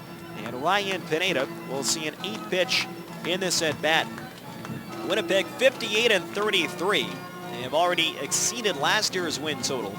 The franchise record 60 wins. The Goldeyes went 60-40 in 2011. Won the North Division 3-2. High and inside, ball 4. So Ryan Pineda draws the walk. That's 3 in the game now for Kyle Vasquez. Runner on first and 1 down for Jordan Guida. Reached on the error charge to the shortstop Steven Branca, who tried to start a double play in the bottom half of the second. Jordan Guida since July 30th has had 56% quality plate appearances. Getting on base, a hard hit ball, executing something, swinging a foul off to the right side of the count is 0-1. Guida's had a strong second half. And he is getting the start tonight behind the plate in place of Luis Allen. Ryan Pineda is short lead. It's tough to run now with the wet infield dirt. The 0-1, swing and a foul tip. And it's held by Kevin Dultz, a fastball high and in. So it's 0-2 on Jordan Guida. Brock Bond on deck. 5 runs, 6 hits, no errors for Winnipeg. No runs, 3 hits, 1 error for Sioux Falls. We're in the home third. Infield looks for 2. And the 0-2 pitch to Guida. Swing and a miss. Got him on a breaking ball down low. Second strikeout for Kyle Vasquez. Back to the top for Brock Bond. The in-game line score is brought to you by Culligan Water. Better water, pure and simple. Culligan Water has been locally owned and operated since 1956, serving Winnipeg and the surrounding areas. Contact them at drinkculligan.com. Bond switch hitter left-handed. Takes a fastball high and away. 1 ball and 0 strikes. Bond drew another walk in the first, later scored on the double from Casey Harther. Then he drove it well to left field in the second. A ball that would advance Jake Blackwood from second to third base. Fastball on the inside corner, 1-1. Ryan Pineda going from second to third. Goldeyes had first and second and nobody out. And Bond driving the ball almost to the warning track. Chris Duffy made a nice running grab. He crowds the plate. Ryan Pineda, the runner on first and 2 outs. 5-0 Goldeyes in the third inning. Here's the pitch. Changeup misses outside, 77 miles an hour. And it's 2 balls and 1 strike. Vasquez in his 6th year of professional baseball, a lifetime .500 record, 22 wins, 22 losses, 9 saves, and a 5.14 ERA. Very good stuff. The 2-1 to Bond. Line shot through the legs of A.J. Kirby Jones. It'll go down the right field line. Pineda's on his way to third, and he gets there standing up. They will score that a base hit for Brock Bond. That was hit so hard, and it snuck through the wickets of A.J. Kirby Jones. He never had a chance, and Bond is safe for the base hit. So it's runners on the corners and 2 men down. That'll bring up Jake Blackwood. Blackwood is 1 for 2. He fly to right field in the first. Hit a 2-run double that opened up a 4-0 Goldeyes lead in the bottom half of the second. So Brock Bond in the hit column. He's hit safely now in 41 of 56 games and has reached base in 51 of 56. 2 on and 2 out, and the pitch. Breaking ball misses low. 1 ball and 0 strikes. Vasquez has averaged just under 7 strikeouts per 9 innings in his pro career. A little over 3 walks per 9. In his 2nd year with the Canaries, the 1-0 pitch. Fastball down low, and it's now 2 balls and 0 strikes. Now the rain coming down as heavy as it has over the 3 innings that we have played tonight. No signal yet from the umpiring crew. Ryan Pineda is on third. Brock Bond is on first and 2 men down. Vasquez off the third base side of the rubber. Blackwood right-hand batter, slightly close stance. Time called for at the plate. And Blackwood steps out of the box. Blackwood batting .315 this year with runners on base. The 2-0 pitch. Changeup taken high and inside, 73 miles an hour, and it's 3-0. Tyler Kuhn waiting on deck. Goldeyes trying to get a 2-out hit to score in a third straight inning. Outfield medium depth and a couple of steps to left against Blackwood. The 3-0 pitch takes all the way, and it's a fastball at the letters. 3 balls and 1 strike. Kyle Vasquez, 7 career appearances against the Winnipeg Goldeyes, 5 as a starter. 3 of those starts entering tonight have come in 2014. The 3-1 pitch and a high fly ball, deep but foul. Down the left field line, Blackwood out in front of a hanging curveball at 74 miles an hour. Now it's 3-2, and Brock Bond will get the automatic start off first with 3-2 and 2 out. Another thing the Goldeyes have a chance to do is set a new franchise record for road victories. They have the best road record in the league right now at 31-16. They have 3 road games remaining. The franchise record for road wins is 32. Runner goes in the payoff pitch. Line the other way. That's a base hit down the right field line.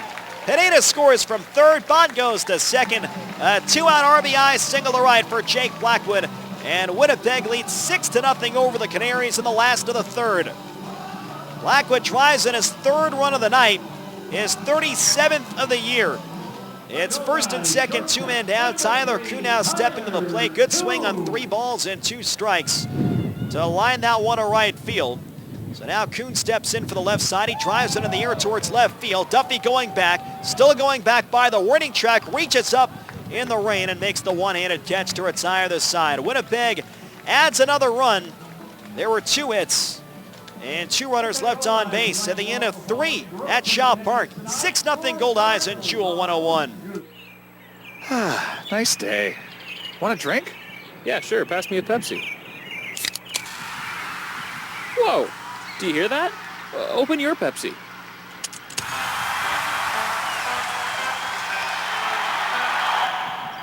Whoa. That was awesome. Hit it out of the park this summer with the cool, refreshing taste of Pepsi. Pepsi. Live for now.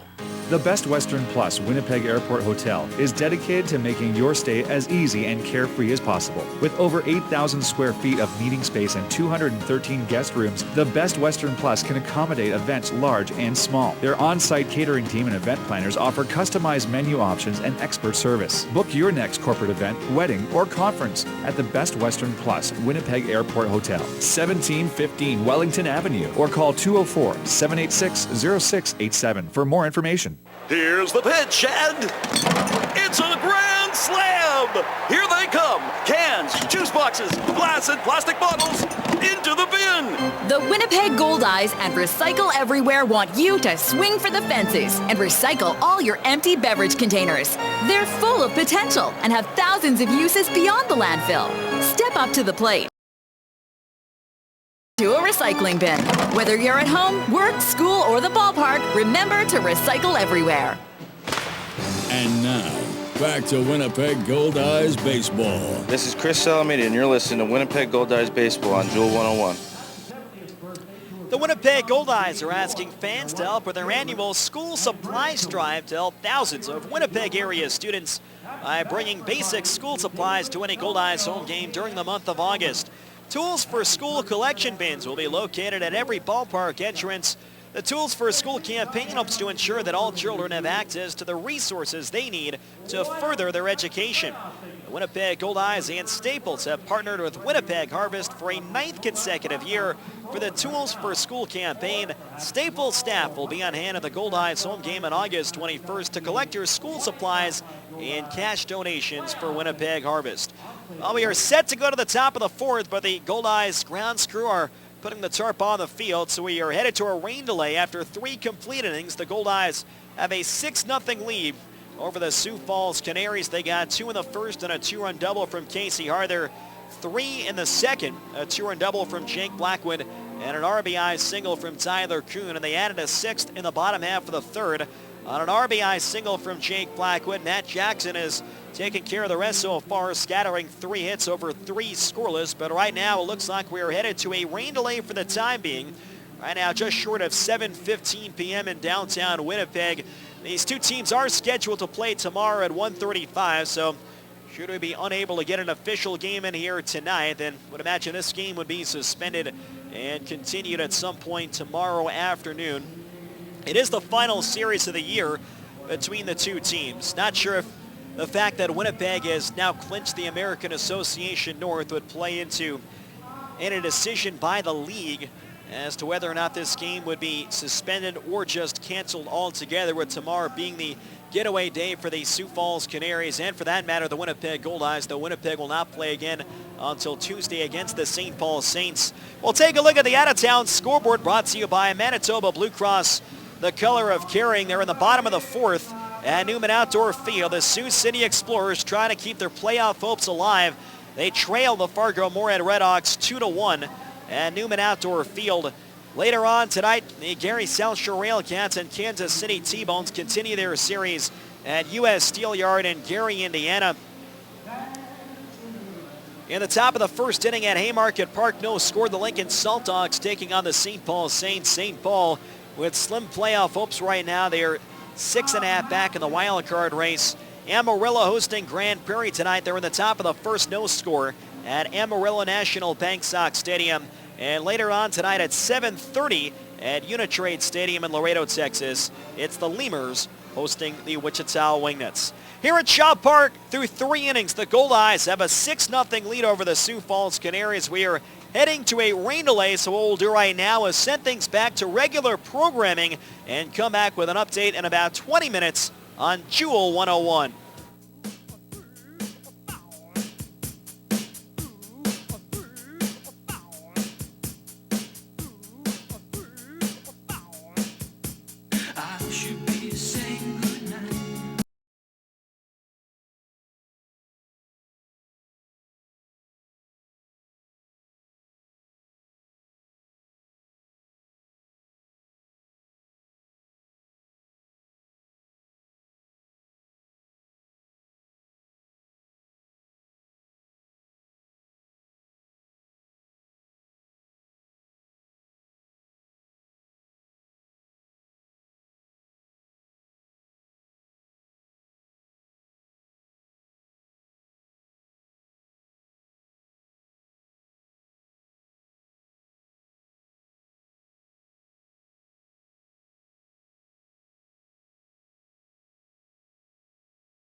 Of Lemurs wins and Saints losses, that adds up to 5.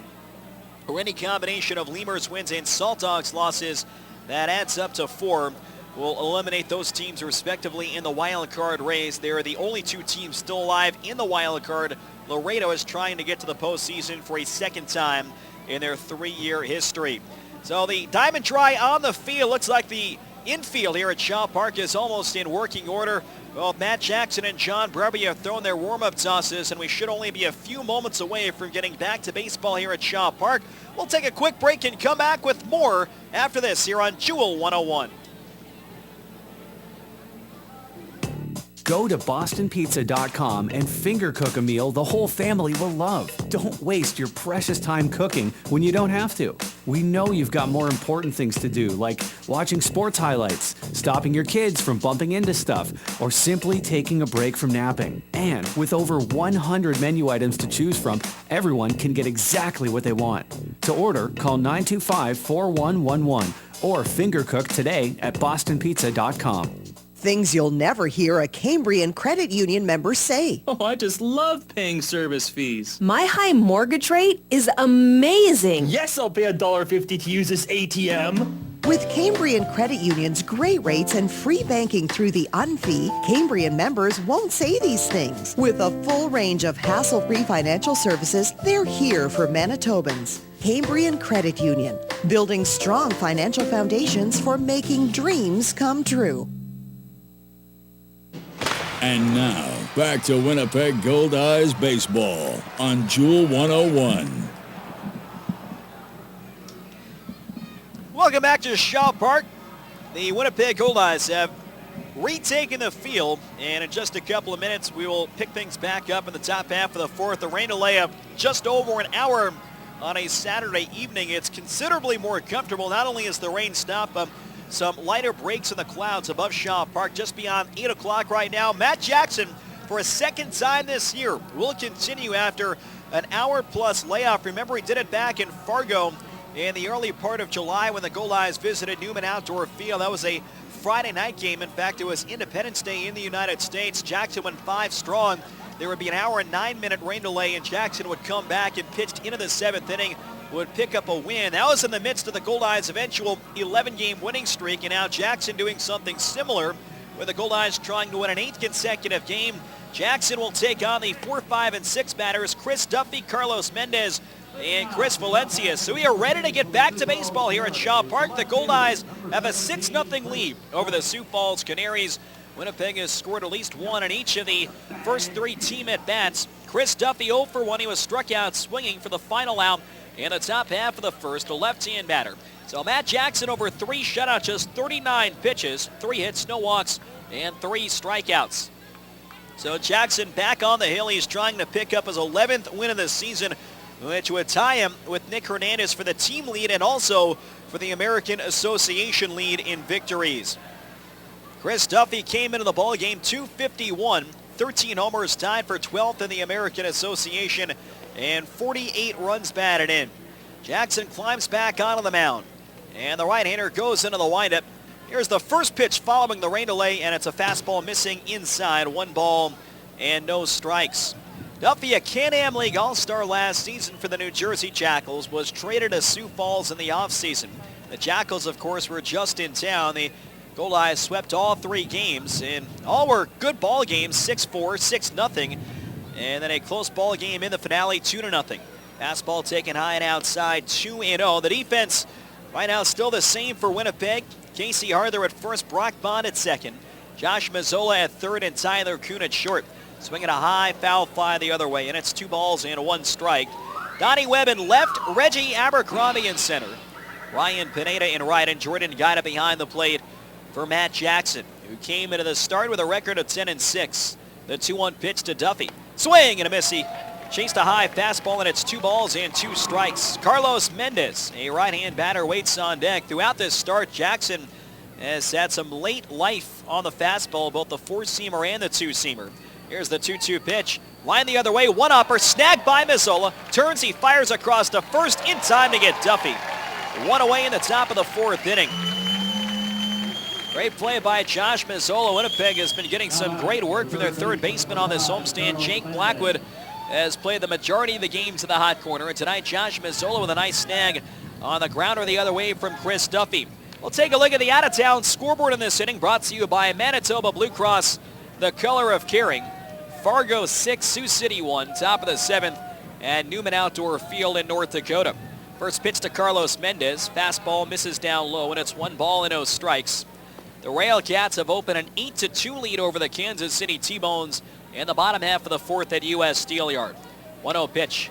Line foul off to the right side. 1 ball and 1 strike. In the bottom of the 3rd at Haymarket Park, it's the Lincoln Salt Dogs 6 and the St. Paul Saints 1. Grand Prairie leading Amarillo 2-0. Bottom of the 4th at Amarillo National Bank Sox Stadium. Fastball misses inside. 2 balls and a strike. They're in the bottom of the 2nd in Laredo, Texas. The Lemurs lead the Wingnuts 2-0 at Unitrade Stadium. 2-1 to Mendez. Swing and a foul. That one caught the home plate umpire Sam Birch. Hope that he's all right. Not sure if they got him in the kneecap or in the face mask. Jordan Guida will give Sam Birch a breather. He'll go out and have a conversation with Josh Mazzola and Matt Jackson atop the pitcher's mound. That caught Sam Birch square. Not exactly sure where exactly it hit him, but it caught him clean. So Birch trying to shake off the pain. He was hunched over, grabbing at his left knee, so might have been that left kneecap that was hit by the foul ball from Carlos Mendez. Bases empty, 1 down. We're in the top of the 4th, just resumed. After the rain delay, the Goldeyes have a 6-0 lead over the Sioux Falls Canaries, looking for an 8th consecutive win and trying to improve to 11-3 against Sioux Falls this season. The 2-2 pitch, breaking ball outside and low. Big curve from Matt Jackson at 68 miles an hour, and it's 3 balls and 2 strikes. The Goldeyes easily have had the most success within their division this season. Jackson winds the 3-2. Swing and a foul tip, and this one catches Sam Birch. So Sam Birch caught for a 2nd time in 3 pitches, and he is really shaken up now outside of the plate. And again, couldn't quite tell where exactly it got him, but Birch is down in a crouching position just outside of home, so you feel a bit there for Sam Birch, the home plate umpire. It's still 3 balls and 2 strikes. The Goldeyes against North Division opponents, the Saints, Redhawks, and Canaries. They are 25-10, a .714 winning percentage. None of the other 3 teams in the American Association North are even .500 within the division. Now, a lot of that, of course, has to do with the fact that Winnipeg has cleaned up most of the victories at 25-10, but you look back at how the Goldeyes have been able to clinch the North with so many games left to play. You look at their dominance of the teams within the North, and that is the #1 reason why. Another 3-2. Swinging a ground ball out to short. Kuhn moving in, backhands the ball, goes high to first. Harther's got it, and Mendez is retired for the 2nd out. Good play in the wet infield by Tyler Kuhn. He backhanded the ball across his body, made a bit of a higher throw, but Casey Harther, a big target at first, made the catch reaching up. 2 ground ball outs. Chris Valencia now stepping to the plate. Poked a single to shallow left his first time up. Valencia is now at safely in 68 of 91 games on the season. At a 14-game hitting streak come to an end Sunday against the Winnipeg Goldeyes. Still hitting .427 in his last 19 contests. First pitch, foul back and off the top of the screen, and the count is no balls and 1 strike. 6 runs, 8 hits, and no errors for the Goldeyes. No runs, 3 hits, 1 error for the Sioux Falls Canaries. The error charged to Steven Branca in the bottom of the 2nd and led to 1 unearned run. Change-up grounded to the right side. Bond backhands, gets up, sidearm throw to first in time to get Valencia. And Matt Jackson on 3 ground ball outs as a 1-2-3 top of the 4th. Nothing across, middle of the 4th here at Shaw Park. It's 6-0 Goldeyes on Jewel 101. Is your vehicle's interior looking worn out? Don't sell it, detail it. The Chamois Car Wash and Detail Centers offer a wide variety of professional detailing services that will make your vehicle's interior look great again. From a small spot shampoo to a complete bumper-to-bumper cleaning. Packages start at only $64.95 and include a famous Chamois full-service car wash. No appointment necessary. Come into any of the 3 Chamois locations today. Waverly, Reinders, or St. James. Stay informed on all the latest news and entertainment with the Winnipeg Free Press. The Winnipeg Free Press gives you the most in-depth local, national, and international news coverage, unrivaled coverage of the arts, and the best in sports. And as the winner of the Canadian Journalism Foundation's 2013 Excellence in Journalism Award, when someone asks, "Where'd you hear that?" and you answer, I read it in the Free Press. You can always count on having the full story. The Winnipeg Free Press. There for you. You know, shopping for new clothes really shouldn't lead to an existential crisis. Why? Just why? Find your fit at Sargent Blue Jeans. Choose from your favorite brands like Silver, Levi's, Buffalo, and Dickies. Sargent Blue Jeans carries specialty and hard-to-find sizing with on-site alterations while you wait. You don't have to settle for good enough when you can get the perfect fit. For the best in casual and work clothes, hit a home run with Sargent Blue Jeans, located on the corner of Sargent and Valor. And now, back to Winnipeg Goldeyes Baseball. This is left-hand pitcher Brendan Lafferty, and you're listening to Winnipeg Goldeyes Baseball on Jewel 101. Winnipeg Goldeyes Baseball is brought to you by MTS. Get unlimited internet in Manitoba on all your devices only with MTS. 6-0 in favor of Winnipeg. We go to the bottom of the fourth inning at Shaw Park. New pitcher in the ballgame post-rain delay for the Sioux Falls Canaries. Righty John Brevia takes over for the starter Kyle Vasquez. Vasquez on the hook right now. 3 innings, 6 runs, 5 earned, 8 hits, 3 walks, 2 strikeouts. Vasquez through 91 pitches. He's in danger of dropping to 0-4 in 4 starts against the Goldeyes this season. John Brevia has had a good year, 31 games, 26 of them in relief. 3-2, 1 save, and a 3.13 earned run average. 60 in the third innings, 57 hits allowed, just 19 walks, 68 strikeouts. Opponents hitting .242 against the right-hander John Brevia. So Casey Harther will step to the plate. Harther, Abercrombie, and Webb 4, 5, and 6. Casey is 2 for 2. He had a 2-run double in the first inning to get the Goldeyes on the board, then ripped a single to center in the bottom half of the second. Right-hand batter holds the bat high up in the first pitch. A fastball taken low, 85 miles an hour. It's 1 ball and no strikes. Brevia, 6'1", 185 pounds, 24 years old, from Boston, Massachusetts. Fastball on the outside corner. That one ran up to 91 miles an hour. For Casey Harther, his 40th multi-hit game of the season. He stands off the plate. Brevia from a full windup, and the 1-1 pitch. Swing and a miss at a fastball, and it's 1-2. John Brevia last pitched on Tuesday against the Sioux City Explorers. He went 2 innings in relief, allowed 1 earned run and 2 hits, walked 2 and struck out 3. A 1-2 pitch. Brought it foul the other way, came off the hands, and it's still 1 ball and 2 strikes. Harther, Abercrombie, and Webb, the middle third to up. Rick Forney's North Division champion Winnipeg Goldeyes in the bottom of the fourth. Casey entered the game leading the league in batting at .376, a 5-point lead on Wichita's Brent Cleveland. Dult sets up away.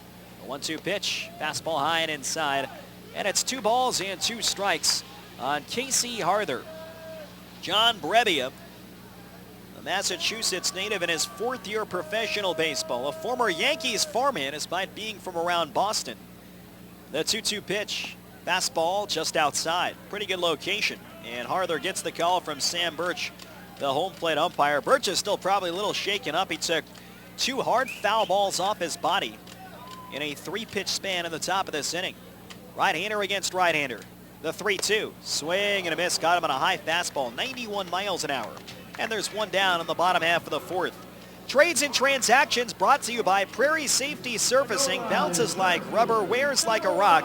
Prairie Safety Surfacing, your authorized rubber rock dealer for Manitoba. Visit them at prairiesafetysurfacing.com. Number of transactions that were officially listed today. The American Association's roster deadline was last night at 11 p.m. Central Time. Reggie Abercrombie 0 for 2, a right-hand batter. He has popped to second and flied out to right field.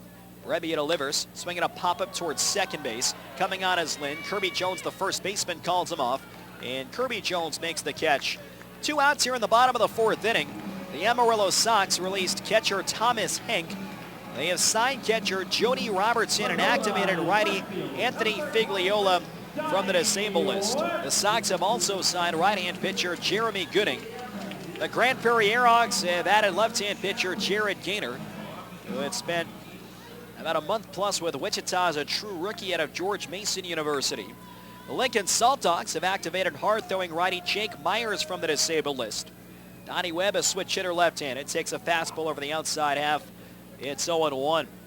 The Gary South Shore Railcats have acquired infielder Roger Bernal from the Rio Grande Valley White Wings in the United League in exchange for future considerations. And they have let go of infielder Jose Garcia and right-hand pitcher A.J. Quintero. Fastball high and outside, 1 ball and 1 strike. The St. Paul Saints signed right-hander Drew Gelfie, right-hander Andy Johnson, outfielder Mitch Elliott, and right-hander Tommy Danchik. Swing and a miss at a fastball, 89 miles an hour. It's 1 ball and 2 strikes. They have traded Henry Wrigley, the all-star slugger, to the Gary South Shore Railcats in exchange for 2 players to be named later. That's a big pickup for the Railcats. They never really had a true power hitter in their lineup this year. The 1-2 hit foul off to the left, and it's still 1 ball and 2 strikes. It's very similar to what the Railcats did in 2011. They were in a heated battle trying to get to the postseason. And they would acquire Rico Washington at the end of the year from the Kansas City T-Bones in exchange for 4 players to be named later. Another 1-2. Fastball outside, 91 miles an hour, and it's 2 balls and 2 strikes. The Saints have also traded all-star closer Dan Sattler to Wichita in exchange for a player to be named later. Webb swings and fouls one straight back, and it's still 2-2 on Webb. Also in that deal, the Wingnuts sent the reversionary rights to all-star closer Matt Navarez. That is a wild trade. Wichita lost Navarez to affiliated ball just last week, sign of the Pittsburgh Pirates organization. Here's the windup for the right-hander John Brebbia. 2-2 pitch, strike 3 call in the outside corner. Close pitch, and that retires the side. No runs, no hits, and no one left on base. End of 4 at Shaw Park. It's 6-0 Goldeyes and Jewel 101. Going on vacation can be exciting. Woo! Bon voyage, Winnipeg. But when you're miles away from Winnipeg, the last thing you want to worry about is the security of your home. That's why Commissionaires Manitoba offers a house watch service. They'll do an interior and exterior patrol of your property, bring in your mail, remove snow from your car, even water your plants. Don't leave your house to chance. Leave it to the Commissionaires. Go to commissionaires.mb.ca. Water cooler's out. Never fear! As a powerful elemental, I shall conjure forth a refreshing aquatic spring to quench our thirst. Just, give it a minute. Clean, great-tasting drinking water isn't magic. It's Culligan. Culligan Water has been serving Winnipeg and surrounding areas for 58 years. As a member of the CBWA, you can count on their highly trained staff to deliver the best possible water treatment products and services, drinking water systems, and bottled water. Culligan Water. Better water. Pure and simple. Nothing foggy. Nothing to hide. Everything is crystal clear with Duraco windows. Duraco windows are built to last a lifetime, and they guarantee it 100% with their true lifetime warranty. Feel confident that should a seal fail, a lock break, or a weld crack, you are completely covered. A big investment should be backed big time. So know what you're getting right from the start. The choice is clear. Duraco windows. Go to Duraco.com now to book a free consultation. And now, back to Winnipeg Goldeyes baseball on Jewel 101. Top of the 5th inning at Shaw Park, 6-0 in favor of the Winnipeg Goldeyes. 7, 8, 9 coming up for Sioux Falls. Stephen Branca, Sam Lind, and Kevin Dultz talking in the last half inning about the trade between St. Paul and Wichita. I think that's lost Matt Navarez, one of the best closers in the league, to the Pittsburgh Pirates organization. But St. Paul, who is really waving the white flag, so to speak, even though they are still mathematically alive in the wild card race. First pitch to Stephen Branca, fouled off to the right side. It's 0-1. The Saints have traded away several key pieces. Yesterday, they announced that Jeff Shields, who is having a good year, he's pitched well against the Goldeyes this season and led the Can-Am League in ERA last year. He was sent to the New Jersey Jackals. The 0-1 grounded towards the hole. Tough play. Kuhn reaches just beyond his glove. A leadoff single for Stephen Branca. 1-0, nobody out. Sam Lind, a left-hand batter, will step to the plate. Now as an exchange for 3 players to be named later. Here the Saints get the reversionary rights to a great closer as well as a player to be named later from Wichita in exchange for a good closer in Dan Sattler. Henry Wrigley going to the Gary Salsher Railcats in exchange for 2 players to be named later. So George Samus trying to set things up for the Saints to have a good foundation for 2015. Swinging a line shot shallow left field that'll fall in front of Donnie Webb for a base hit. Sam Lynn with a first pitch single the other way. And the Canaries have multiple runners on base for the first time in tonight's contest. First and second, nobody out. Kevin Dultz, the catcher, stepping up 0 for 1. Grounds it out to third base in the top half of the third. 6 runs, 8 hits, no errors for Winnipeg. No runs, 5 hits, 1 error for Sioux Falls. Branca, the runner on second base. Lynn, the runner on first. Jackson will step back of the rubber, try and clear away some excess debris in front of the mound. Dultz, a right-hand batter, slightly open stance. And Jackson delivers. Fastball letter high on the outside half, and the count is 0-1. So it'll be interesting to see who those players to be named later in all the trades the Saints have made recently will end up being. A lot of those trades will get completed shortly after the season ends. Right now, St. Paul trying to get as much value as possible for their more attractive pieces. The 0-1. Curveball on the outside corner. Great pitch by Jackson, and it's quickly 0-2 on Kevin Dultz.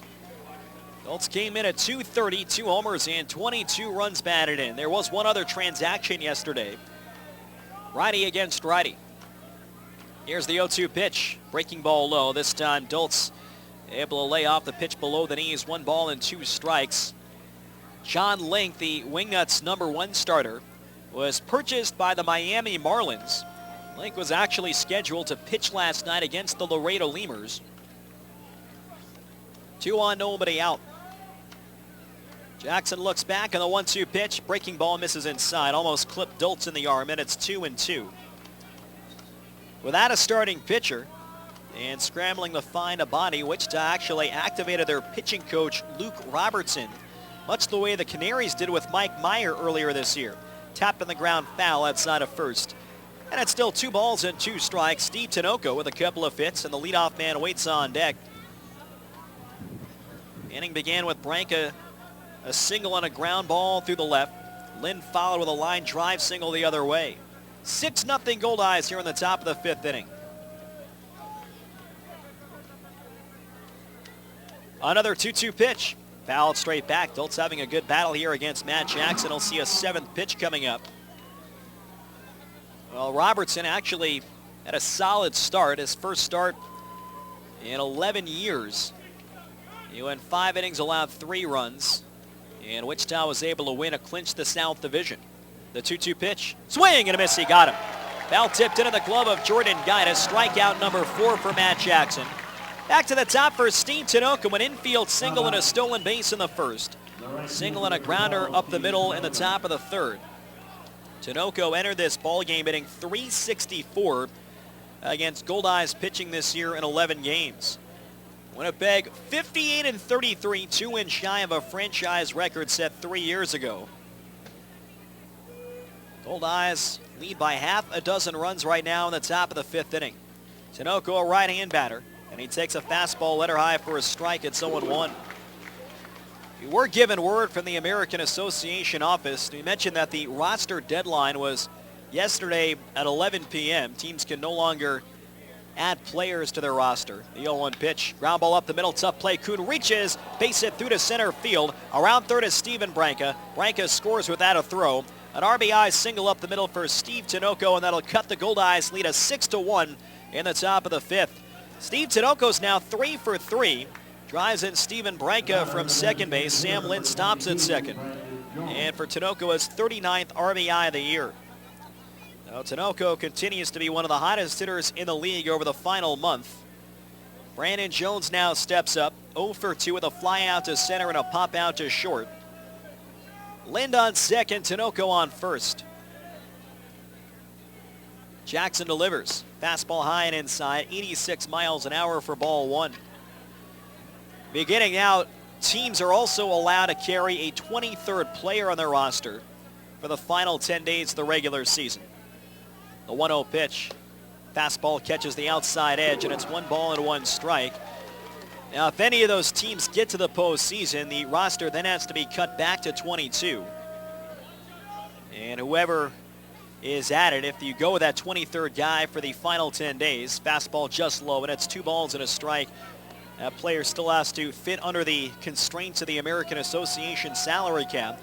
But what was interesting, we found out from the league office that in the case of John Link, who had his contract purchased, here's the 2-1 pitch.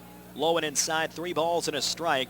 There's a provision in the roster freeze rule, and if you lose a player to a major league organization, then you are allowed to replace that player with someone either that has been in the league before or outside of the league. Basically anyone that's a free agent. Jackson looks at second. The 3-1 pitch. Line drive center field. That ball's going to get down for a base hit. Lynn's going to be waved to the plate by Kevin Griffin. The throw goes in towards third. In to score is Lynn. That cuts the lead to 6-2. A line drive RBI single to center field for Brandon Jones. Jones drives in his 43rd run of the season and his 21st in the last 27 games. Tinoco stops at second. The Canaries trying to chip away at what was once a 6-run deficit. Now it's 6-2 in favor of the Goldeyes. And the dangerous A.J. Kirby Jones, who homered in the opener of last night's doubleheader, steps to the plate. Kirby Jones now has 10 home runs in his last 23 games. The first pitch. Fastball high and inside, 1 ball and no strikes. Tonight he's 0 for 2. With a called third strike and a ground out to short. He's done very well against the Goldeyes this season. In 13 games, he has homered 4 times and driven in 11 runs. The 1-0 pitch. Fastball on the inside half. 1 ball and 1 strike. In fact, in the series just after the All-Star break, Kirby Jones homered in 3 consecutive games against the Winnipeg Goldeyes. Guida setting up away the 1-1. Breaking ball outside off his shin guard, can't find it. On his way to third is Tinoco. Jones will take second. Guida grabs the ball just outside of the Goldeyes on deck circle. So a wild pitch charge to Matt Jackson. That'll put runners on second and third. And it's now a 2-ball, 1 strike count on A.J. Kirby Jones. Another single here could get the Canaries within 2, and it would also bring the tying run to the plate. Another dangerous batter on deck in Chris Duffy. Goldeyes 6, Canaries 2. We're in the top half of the 5th. Kirby Jones holds the bat high up. Jackson out of the stretch. And the 2-1. Check swing, fastball taken high. And it's 3 balls and 1 strike. Goldeyes will finish this series tomorrow at 1:35. Ethan Hollingsworth will be on the mound. The 3-1 pitch. Fastball inside, ball 4. So A.J. Kirby Jones draws his 47th walk of the year. That'll load the bases. And it brings the tying run to the plate. Jamie Vermillier will go out and have a talk with Matt Jackson. The Goldeyes get lefty Gabe Aguilar warming up in the bullpen down the left field line. So Duffy's got the power to tie it with a 1 swing. 13 homers on the season.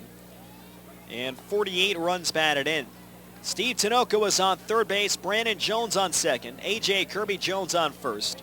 And Chris Duffy, the left-handed slugger, is the tying run at the plate. 6-2 Winnipeg in the top of the 5th. Game 3 of a 4-game series. The Canaries, following this series, will be traveling to Lincoln, Nebraska. A longer drive. They will take on the Salt Dogs for 3 games. Beginning on Tuesday. Runners take a lead from all 3 bases. Jackson staying in the stretch. And the first pitch to Chris Duffy. Check swing, fastball just outside, 1 ball and no strikes. Now Duffy, like many of the Canaries, a candidate to hit into a double play. He's hit in a 14 this season, 5th most in the American Association. The 1-0 pitch. Fastball inside this time, and it's now 2 balls and no strikes. The Canaries have 4 players in the top 16 in the American Association in grounding into double plays. All double digits. Duffy 5th with 14. Branca tied for 6th with 13. The 2-0 from Jackson. Line drive towards the gap in left center field. Long run for Abercrombie and Webb. It's in for a base hit. In to score Tinoco. Brandon Jones right behind him. A.J. Kirby Jones stops at third, and on at second with a 2-run double to left center is Chris Duffy, and that cuts the Goldeyes lead to 6-4 in the top of the fifth. So in their second at bat following the rain delay, the Canaries put together a big inning. 4 runs have scored on 5 hits and a walk. This is the first one for extra bases.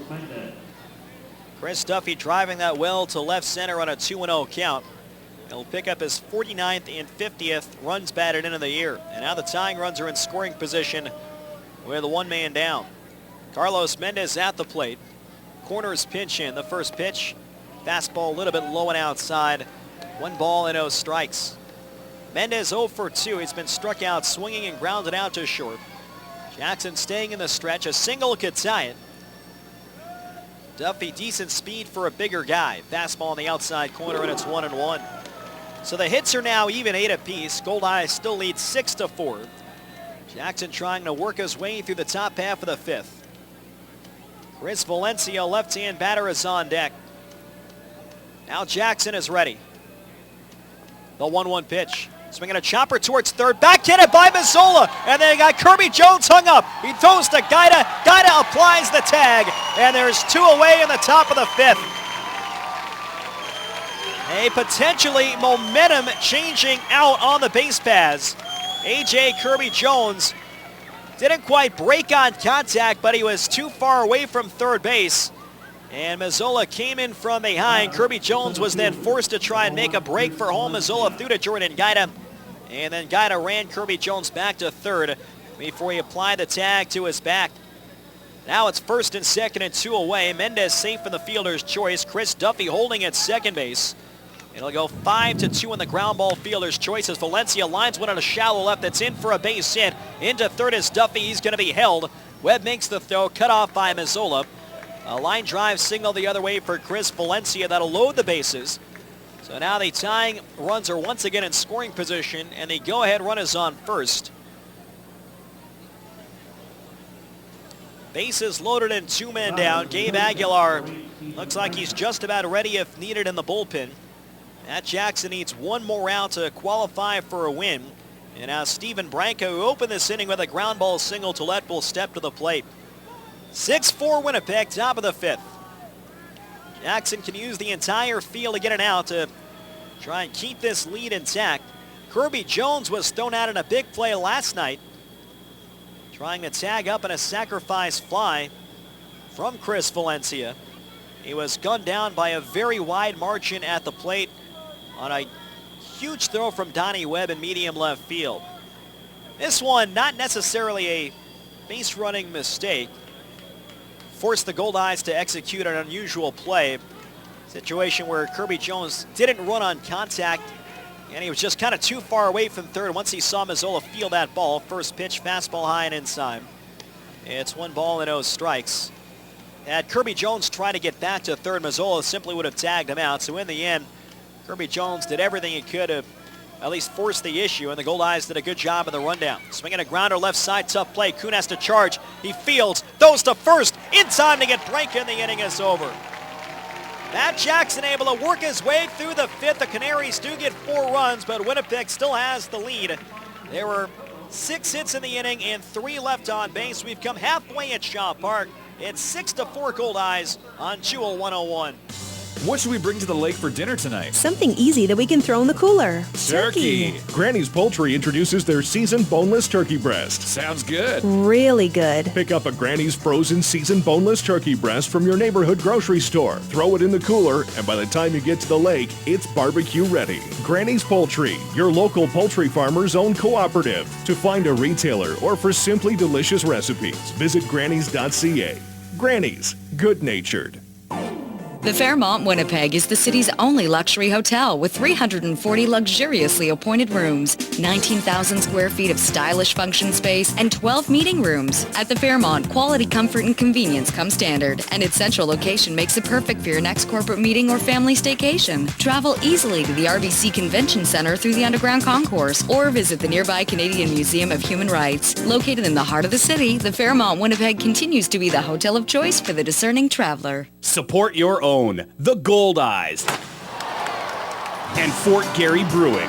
Located right here in Winnipeg, Fort Garry Brewing is Manitoba's #1 brewery, crafting a full spectrum of delicious beers and ales, including the award-winning Fort Garry Dark and the fan-favorite Fort Garry Pale, both of which are available at Shaw Park, so cheer on the home team. Fort Garry Brewing, Manitoba made, Manitoba's own. And now, back to Winnipeg Goldeyes Baseball. This is Casey Harther, and you're listening to Winnipeg Goldeyes Baseball on Jewel 101. Bottom of the 5th inning at Shaw Park. 6-4 now in favor of the Goldeyes. The Canaries rallied for 4 runs in the top half of the 5th. Tonight's trivia question is brought to you by the Place Louis Riel Suite Hotel in downtown Winnipeg. Place Louis Riel, specializing in spacious executive suites. Recently, Marshall Schuler of the Lincoln Salt Dogs set a new American Association record for saves in 1 year. Schuler currently with 32 saves, breaking the previous record of 30. Tonight's question, in the inaugural year of the American Association, 2006, who led the American Association in saves? Josh Mazzola leads off against John Brebbia in the home 5th, and he takes a sinker over the inside half for a strike 0-1. Lower 3rd for Winnipeg, Mazzola, Pineda, and Goldeyes, 7, 8, and 9. Mazzola's fly to right, and he's been struck out swinging. Here's the windup and the 0-1 pitch. Fastball, wide strike call from Sam Birch, and it's 0-2. Mazzola was unhappy with a called strike in the opening inning, a pitch that looked high and away. This one a little bit closer to the plate, but it still appeared to have been a ball.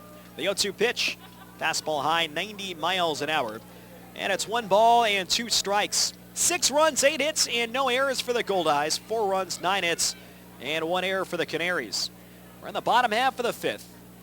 Goldeyes aiming for an 8th consecutive win. They've already had an 11-game hitting streak earlier this season. Mazzola, right-hand batter, wide open stance. 11-game winning streak, which is a new franchise record. Brebbia to the windup.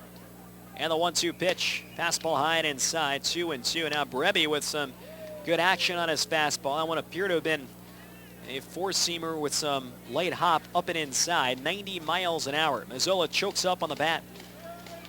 Here's the 2-2 pitch. Breaking ball, grounded foul outside of 3rd. So a hard fastball up and in, and Brebbia sticking to his game plan through a sharp slider down and away at 76 miles an hour. And a good swing by Mazzola. Was just able to reach over to stay alive.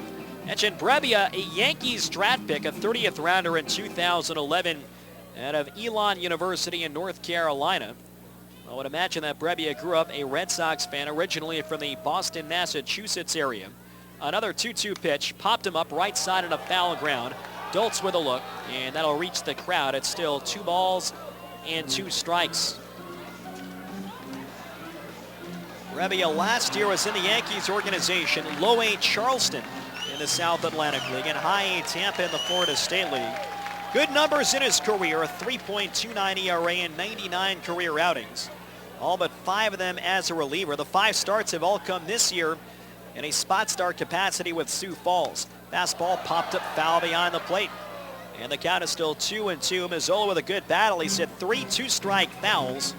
Brebbia has averaged 8.5 strikeouts per 9 innings in his career. And like a lot of younger pitchers who have good stuff and high strikeout totals, he doesn't struggle with walks. Slider low and outside, and it's 3 balls and 2 strikes. He's only averaged 2.5 walks per 9 innings in his pro career. And that comes out to a strikeout to walk ratio of a very impressive 3.4.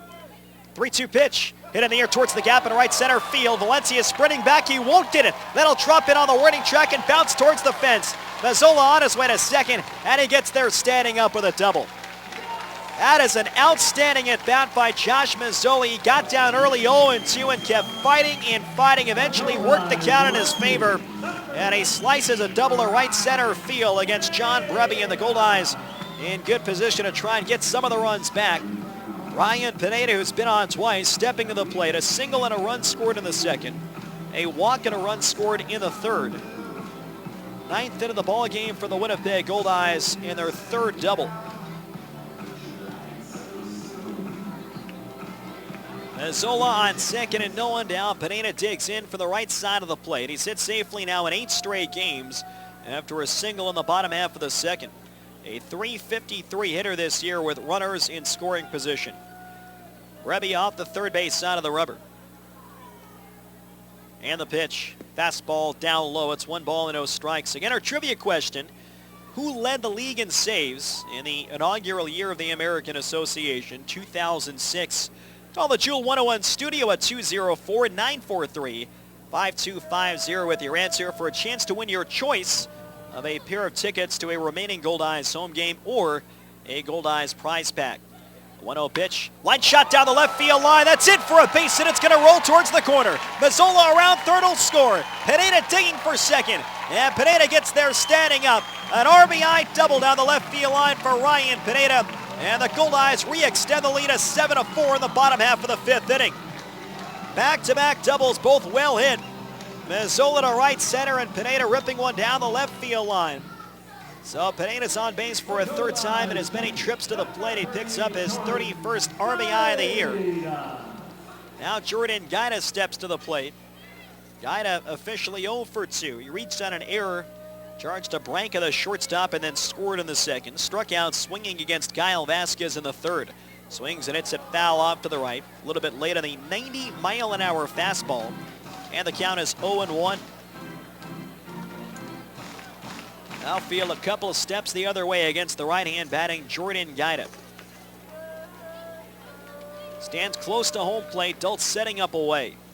Brebbia checks back. The 0-1 pitch. Slider that's on the outside edge. Good pitch at 78 miles an hour. And Brebbia works in front of Jordan Guida. No balls and 2 strikes. Brebbia has faced the Winnipeg Goldeyes earlier this year, but not since June 2nd, the first game that these two teams met, swinging a high pop-up foul. And it's off to the right side, and it's still no balls and 2 strikes. He worked an inning and a third scoreless and struck out 3 batters. 7 runs, 10 hits, and no errors for the Goldeyes. 4 runs, 9 hits, and 1 error for the Sioux Falls Canaries. Brebbia has had some great stuff here over the last 2 innings, pitching in long relief of Kyle Vasquez.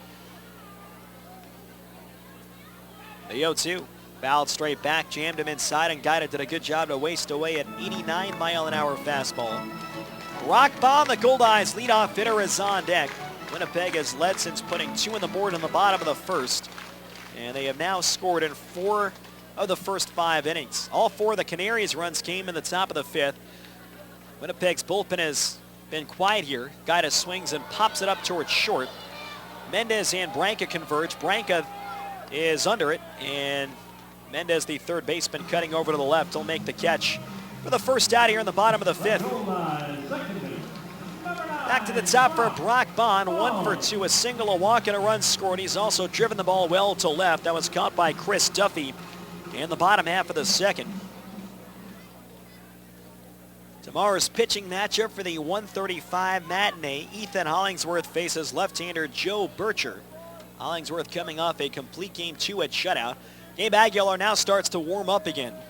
Here's the first pitch to Bond, and it's a changeup taken high, 78 miles an hour for ball 1. Matt Jackson, through 5 innings, he's qualified for a win. He's thrown 84 pitches, 31 of those came in the top of the 5th. So we'll see if he goes out for the next inning. The 1-0 pitch, and Brebbia, I believe, balked there. He stumbled as he came forward, and they will signal for the balk. Tough break there for John Brebbia. It's still obviously a little bit wet in the infield dirt. And as Brebbia began his delivery to the plate, it looked like his cleat got caught on the top of the mound. He slipped forward, tried to sell it as if he hadn't started, but home plate umpire Sam Birch was forced to call the balk. So kind of a tough break there for John Brebbia, and that'll move a run to third with 1 down. It's 1 and no strikes on Brock Bond. The infield comes in. Fastball on the inside half, 91 miles an hour. Had a little cutting action to it. Moving in on the hands of the left-hand batting Brock Bond. Jake Blackwood awaits on deck. Ryan Pineda, good speed on third base. Has enough speed to score on a medium to deep fly ball. Bond crowding the plate. The 1-1, swinging a chopper foul outside of first. And it's 1 and 2 strikes. Bond of the year, 335 from the left side of the plate. 342 as a righty. has done what he has done his entire career. Consistent from both sides, consistent defense, consistent base running. Just a very savvy veteran player. He came in batting .337 for the year. Brebbia, an extended set, checks on third. And the 1-2 pitch, fouled straight back at a piece of a changeup away. And it's still 1 ball and 2 strikes. Brock Bond and Tyler Kuhn. It'd very well be the toughest 2 outs in the American Association. They give you a tough at-bat every single time, whether or not they find a way to get on base. Here's the 1-2 pitch. Fastball just outside. Not a bad location from Brebbia. That time did not get the call from Sam Birch. 91 miles an hour. And Bond is still up there at 2 balls and 2 strikes. Pineda, short lead on third. And the 2-2 pitch. Line shot down the left field line, slicing towards the Goldeyes bullpen. And that will land foul. Gloved by Gabe Aguilar, continuing to stay loose in the pen. It's still 2 balls and 2 strikes. On 46 walks against only 14 strikeouts. He talked last night that since the American Association merged with the Northern League in 2011, the top 3 individual finishes in terms of walk to strikeout ratio all belong to Goldeyes catcher Luis Allen. Fastball way inside, almost hit him. And the count is 3 balls and 2 strikes. Last year, Luis Allen with a walk to strikeout ratio of 4-1, which is just incredible. The 3-2 pitch, swinging a chopper right side, backhanded by Kirby Jones. He looks Pineda back and takes it to first himself. It's a good play by Kirby Jones, playing in on the infield grass. And Bond is retired on the high chopper. Now 2 away. Jake Blackwood, who's driven in 3 runs tonight, stepping up. Bond is on pace to put up the 3rd best walk to strikeout ratio in the American Association over the last 4 seasons. Blackwood a 2-run double in the second, an RBI single with 2 outs in the 3rd. Goldeyes have a 7-4 lead, bottom of the 5th inning at Shaw Park. Lights have taken full effect. We had a rain delay of just over an hour following the bottom half of the 3rd. First pitch from John Brebbia. Fastball high and inside, missed the location, and Diltz had to reach up into his left to prevent the wild pitch. It's 1 ball and 0 strikes. Blackwood now has 37 driven in this season. A 16-game hitting streak snapped in the 2nd game of last night's doubleheader, but he's still batting .385 in his last 30 games. The 1-0 pitch. Fastball misses high and away. 2-0 on the Goldeyes DH, Jake Blackwood. He's played a great third base in this homestand. Has gotten better and better at that position each day. He played a lot of third base in the Padres organization the last few years. Began this year as Winnipeg's opening day 2nd baseman. Righty against righty. And the 2-0 pitch. Fastball just outside. Good eye by Jake Blackwood. And it's 3-0. Blackwood, another guy, just doesn't strike out a whole lot. And it's even more impressive for a guy like Jake Blackwood, who has very good power. He's had as many as 31 homers in a single year. 3-0 pitch takes all the way, and it's a fastball on the outside half. 3-1. Blackwood in 74 games this year. He has struck out just 38 times. Ryan Pineda's on third base with 2 outs. Goldeyes with a 3-run lead in the bottom half of the 5th. Brebbia working off the middle of the rubber. Brings the hands together. The 3-1 pitch. Breaking ball. High ball 4. He threw a 3-1 off speed pitch to Jake Blackwood. And he missed high. So Brebbia issues his first walk in relief. It's the 4th issued by Canaries pitching tonight.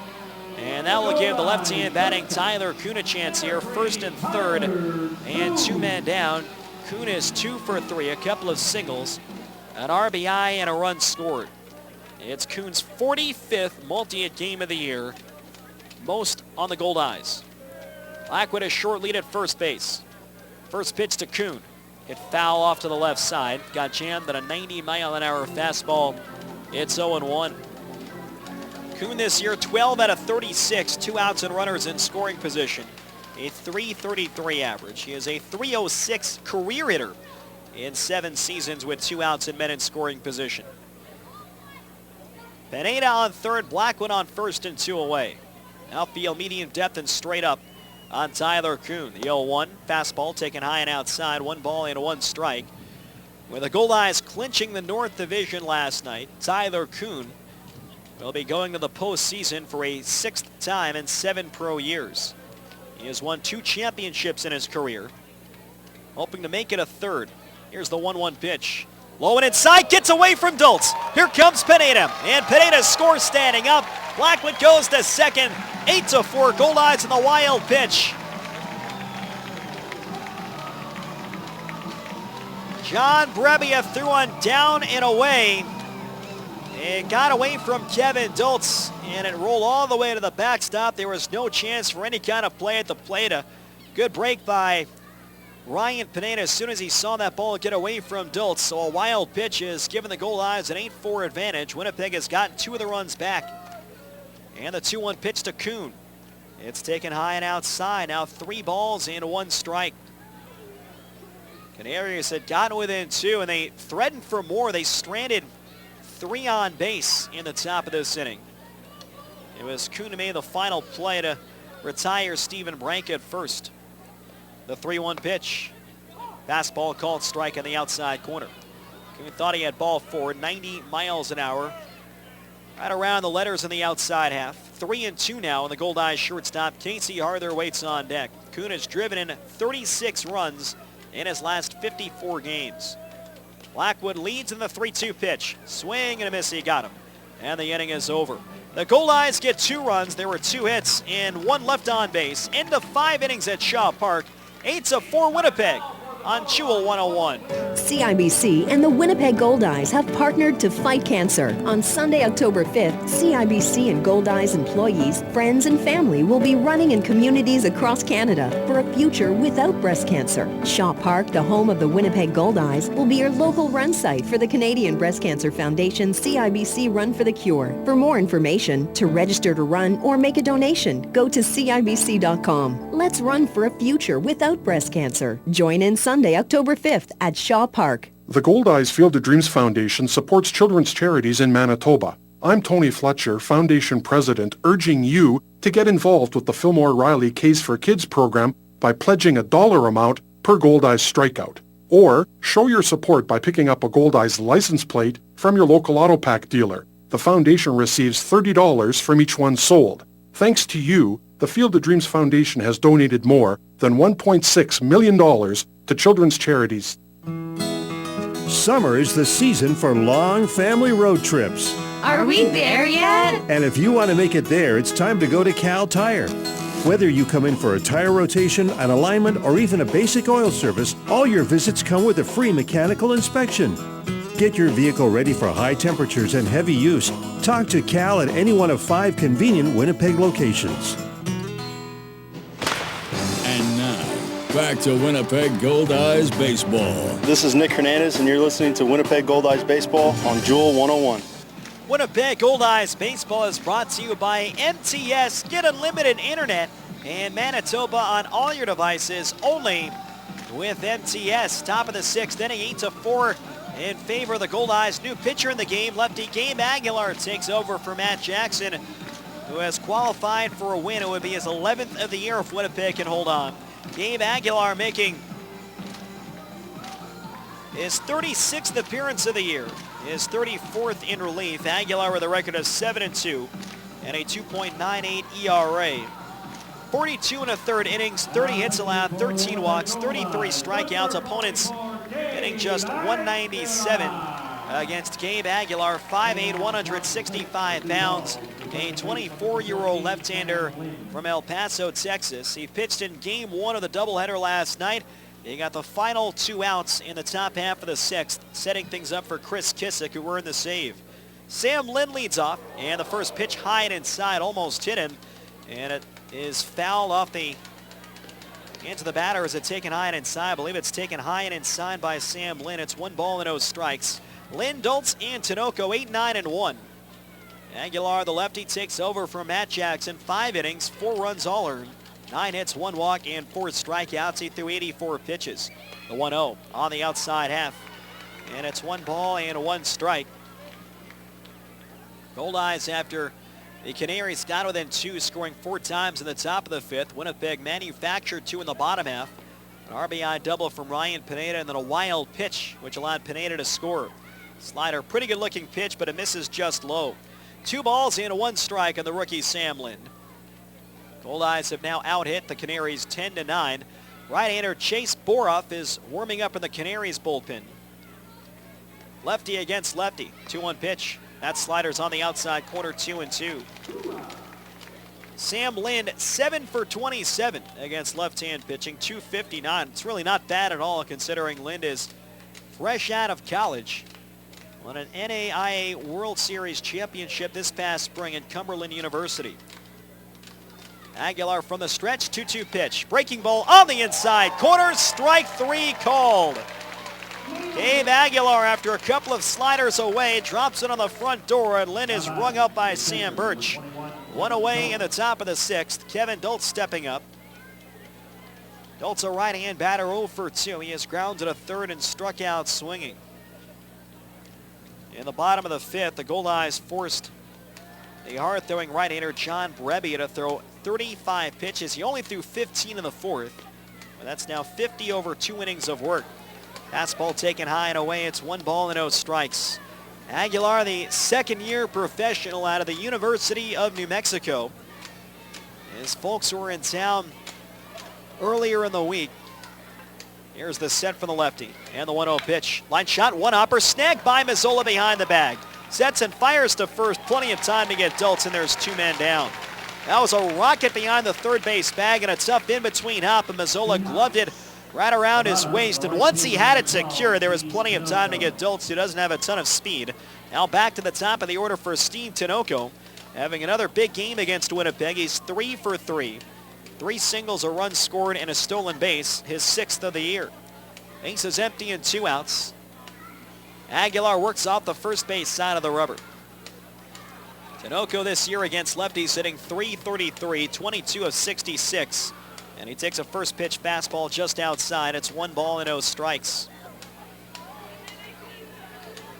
And the season were to end today, and the Goldeyes would take on the Gary South Shore Railcats, but it could just as easily be the Salt Dogs by the end of next week.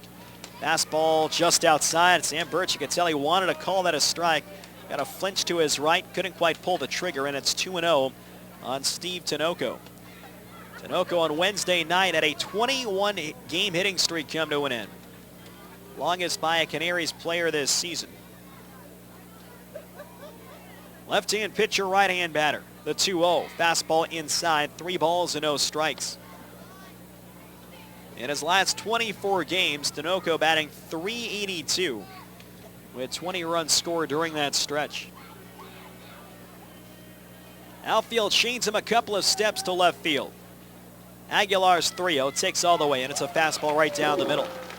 3 balls and 1 strike, and the right fielder, Steve Tinoco, appearing in his 83rd game of the season. Earlier this year, June 26th through July 5th, Tinoco had a 10-game hitting streak. He more than doubled that in the late part of August. Fastball outside, ball 4. So Tinoco's on for a 4th time. He draws his 30th walk.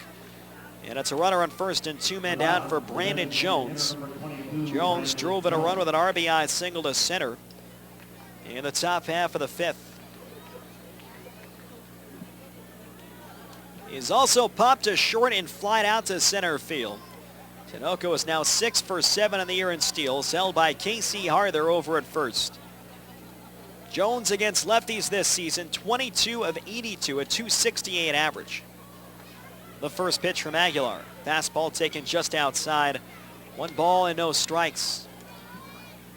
Aguilar spent almost all of last season with the Goldeyes after finishing up his senior year. And one of those several players he mentioned, like Matt Jackson, Taylor Sioux, Jordan Guida, Casey Harther, were with the team last season. Fastball high and tight, 2 balls and no strikes. But Warren with the club during the championship run in 2012. The Goldeyes 56 and 44 last year. 1 more win than they had when they won in 2012. And it was the 4th best record in the American Association. But Winnipeg missed the playoffs by 2.5 games.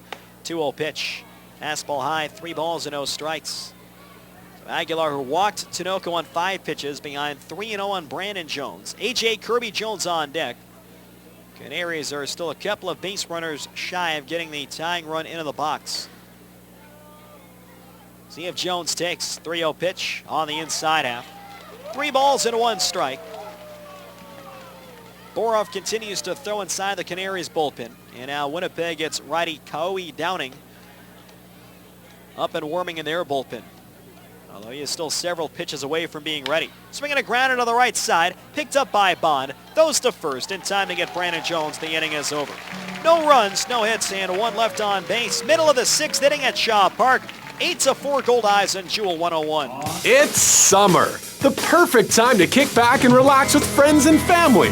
This summer, make it easy on yourself with catering by Chicken Delight. From a feast for a few to feeding your whole crew, Chicken Delight will put a smile on everyone's face with their famous chicken, fabulous pizza, ribs that rock, and more. Pick it up or have it delivered. Give us a call or send us your catering order at chickendelight.com. So don't cook tonight. Tonight, all right. Call Chicken Delight. The Winnipeg Goldeyes make dreams come true by providing live baseball experiences to charities, nonprofit groups, and inner-city programs. Now with the Goldeyes Community Zone, even more memories are available to be made. For group tickets, contact the Goldeyes at 982-BASE. These seats are made possible through generous donations from the Community Zone partners. So from the Winnipeg Goldeyes and Community Zone recipients, thank you Boston Pizza, Great West Life Assurance Company, Imperial Parking Corporation, Dairy Farmers of Manitoba, Investors Group, and Reliance Superior. My son loves hockey, but after a body check last season, I didn't think he would play. He slid hard into the boards. I was worried. We went to our family chiropractor. He set up a treatment plan, and his care was partly covered by Manitoba Health. Now, my son's back on the ice playing and enjoying every minute, even the practices. Thanks to our chiropractor for making life better. Manitoba Chiropractors, making life better. And now, back to Winnipeg Goldeyes Baseball. This is Ethan Hollingsworth, and you're listening to Winnipeg Goldeyes Baseball on Jewel 101. 8-4 Goldeyes, bottom of the 6th inning at Shaw Park. Have resumed well after a rain delay of a little over an hour. New right-hander Chase Boroff takes over for the right-hander John Breby, who has finished after 2 innings. Pitching changes brought to you by Johnson Waste Management. Call 452-0909. Right-hander Chase Boroff makes his 18th appearance. He's 0-2, no saves. All his appearances have been in relief. An ERA of 9.78. 23 innings pitched, 30 hits, 17 walks, 18 strikeouts. Opponents hitting .319 against Chase Boroff this year with the Sioux Falls Canaries. Boroff, 6'2", 195 pounds, recently turned 26 years old. A native of Knoxville, Tennessee, and he'll face 4, 5, and 6 in the Goldeyes lineup. Harther, Abercrombie, and Webb. Casey 2 for 3 tonight. He got Winnipeg on the board with a 2-run double to left center in the bottom of the 1st. He has also singled to center and been struck out. Right-hand batter holds the bat high up. First pitch, fastball knee high for a strike, and it's 0-1. John Breby went 2 innings, allowed 2 runs, both earned, 2 hits, 1 walk, did strike out 3. He also threw 50 pitches, so between Vasquez and Breby, the Canaries have thrown 141 pitches over the first 5 innings. Arthur takes a fastball high, and it's 1 ball and 1 strike. Now Chase Boroff on the mound. It was signed by Steve Shirley on June 26th. He's in his 4th year of professional baseball. A former Kansas City Royals farmhand. He works out of the stretch, the 1-1. Fastball taken low and inside, 86 miles an hour, and it's 2 balls and 1 strike. Boroff last pitched on Wednesday against the Explorers. He went 2 innings, gave up 1 earned run and 2 hits, walked 1 and struck out 2 in an 8-5 loss. The 2-1 pitch, line shot down the right field line, slicing over by the corner, and that's going to drop and foul. Behind the Sioux Falls bullpen, it's 2 balls and 2 strikes. Boroff did not pitch last year. He had last pitched in 2012 for the High A Wilmington Blue Rocks in the Carolina League. In 28 appearances at an ERA of 7.48. His first 2 years of pro ball were quite good. He debuted in 2010, signed to the Royals as a non-drafted free agent out of Carson Newman College. At a 1.80 ERA in rookie ball, the Arizona League. And then the next year he got promoted to Kane County in the Low A Midwest League at a 2.30 ERA in 41 appearances. Fastball misses just outside, 91 miles an hour, and it's 3 balls and 2 strikes. He's had good stuff. That last pitch touched 91 on a typically slower radar gun here at Shaw Park. He has averaged over 8 strikeouts per 9 innings in 4 professional seasons. 3-2 to Harther, swings and pops him up right side, foul ground. Dult sheds the mask, coming over by his own dugout, reaches over, can't get it, it's off his glove. That was a tough play, swirling winds just behind home plate, and Casey is still at the plate. It's 3 balls and 2 strikes. We have a winner for tonight's trivia question. Brought to you by the Place Louis Riel Suite Hotel in downtown Winnipeg. Congratulations to Steve Wiebe of Altona. You knew that Matt Hammonds of the St. Paul Saints led the American Association in saves in the league's inaugural year in 2006. He had 22 and helped the Saints get to the American Association Championship Series. They lose in 5 games to the Fort Worth Cats.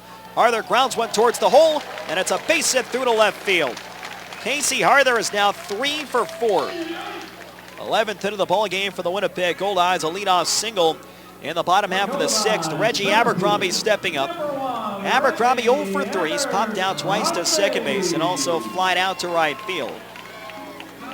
That is a very high number of pitches. Kyle Vasquez 91 over 3. John Brebbia 50 over 2. 141 over the first 5 innings. It's an average of 28.2 pitches per inning. Abercrombie, a right-hand batter.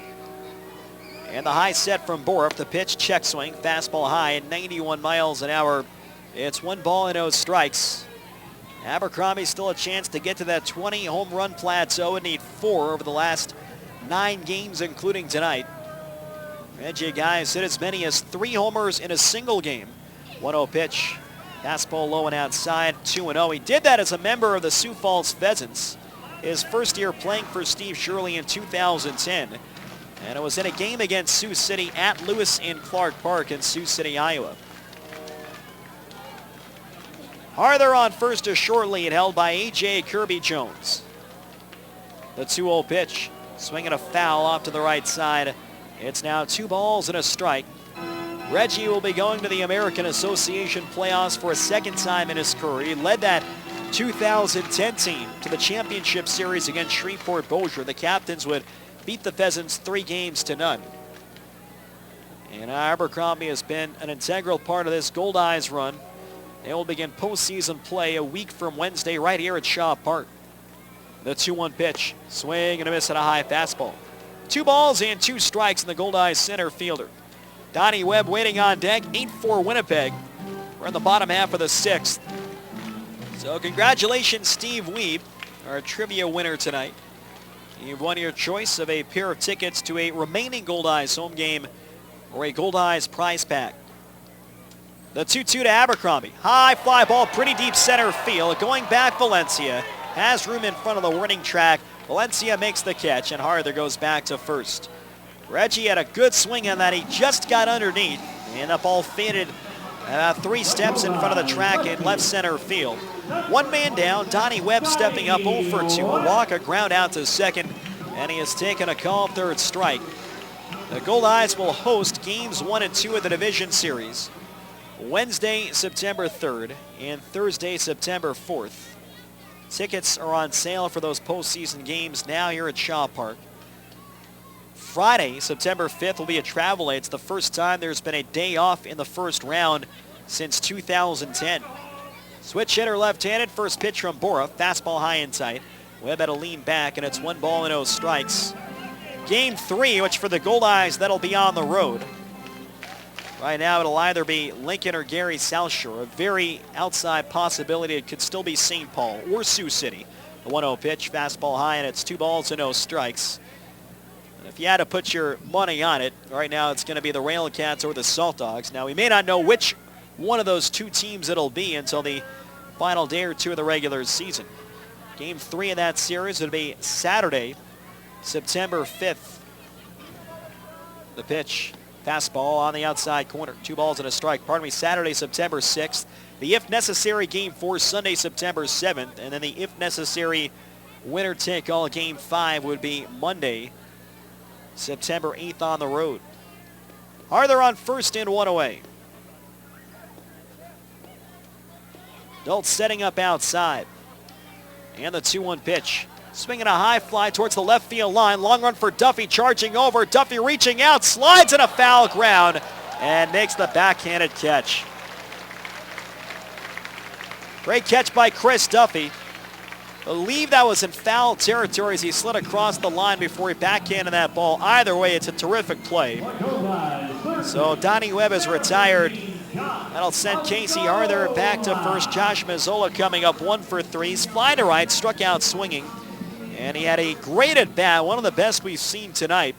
He was down 0-2, worked the count full, and on the 9th pitch of the at-bat, after hitting 3 fouls, he sliced a double to right center and came around to score in the double from Ryan Pineda. First pitch, and it's taken just outside, 1 ball and no strikes. The American Association Championship Series will begin on Wednesday, September 10th. Now the seeding, or I should say the home field advantage for that series is automatic. The 1-0 pitch, change up high, 2 balls and no strikes. Whichever team in the championship series has the better winning percentage, they get games 3, 4, and 5. And the other team would host games 1 and 2. Right now the Goldeyes have the second best winning percentage in the league. So if Winnipeg were to advance beyond the division series and got to the championship round, if they faced anyone other than Wichita right now, they would have home field. Swinging a high pop-up behind the plate that travels over the roof. And the count is 2-1. If the Goldeyes, however, faced Wichita, then games 1 and 2 would be here. And 3, 4, and 5 would be at Lawrence Dumont Stadium. That's getting way too far ahead. Goldeyes have to find out who their first round opponent will be first. And whoever it is, it's going to be a tough series. Lincoln and Gary South Shore are tough, even though they were very different styles of clubs. Fastball, letter high on the outside corner. Second time that Mazzola's been rung up on a very high strike call. I mentioned about what happened in the bottom of the first, and Mazzola looked back in disbelief with Sam Birch. It's now 2 balls and 2 strikes. Casey Harther on first and 2 down. Goldeyes lead 8-4 in the bottom half of the 6th.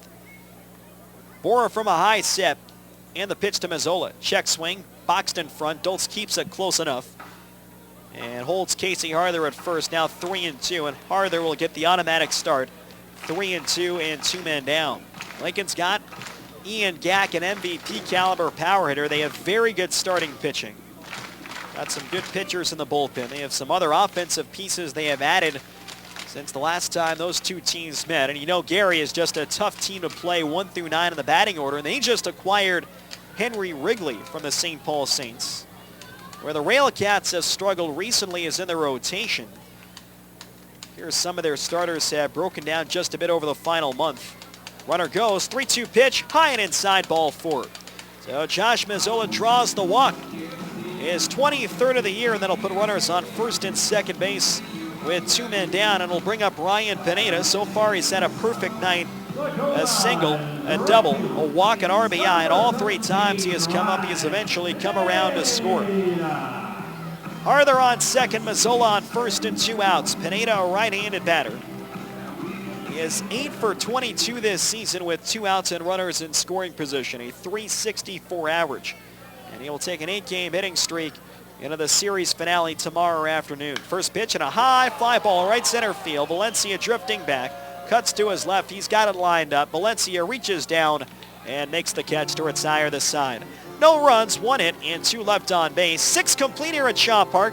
It's 8-4 Goldeyes on Jewel 101. Honey, where should I put this? In the basement. I don't think there's any room. Sound familiar? If your home or garage has accumulated more than it can hold, let BFI Canada help. Rent a temporary bin from BFI for a day, a week, or longer. Too much stuff? Then call the Blue. Call BFI Canada to schedule your delivery today. BFI Canada, a Progressive Waste Solutions company. Step into Cub Bakery and you'll feel like you've come home. Cub Bakery, the oldest rye bread bakery in the city, has been making Winnipeg-style rye bread using virtually the same recipe since 1923. But they make so much more than their signature rye. Pick up fresh hearth and pan breads, pastries, and buns, all baked with care to ensure you and your family enjoy only the highest of quality. One taste and you'll understand why they're a Winnipeg tradition. Cub Bakery, always fresh. Save on your next energy bill with helpful tips from Manitoba Hydro. Even small changes can make a big impact on the environment. Install dimmer switches on the lights you use most often to control exactly how much light and electricity you use. Unplug your cell phone chargers once they finish charging. Chargers continue to draw energy even after your device is fully charged. And whenever possible, use cold water for laundry. For more ways to conserve energy, visit hydro.mb.ca. And now, back to Winnipeg Goldeyes baseball. This is outfielder Donnie Webb, and you're listening to Winnipeg Goldeyes baseball on Jewel 101. Hey, you're looking red and shiny today. It's just the burger sweats, babe.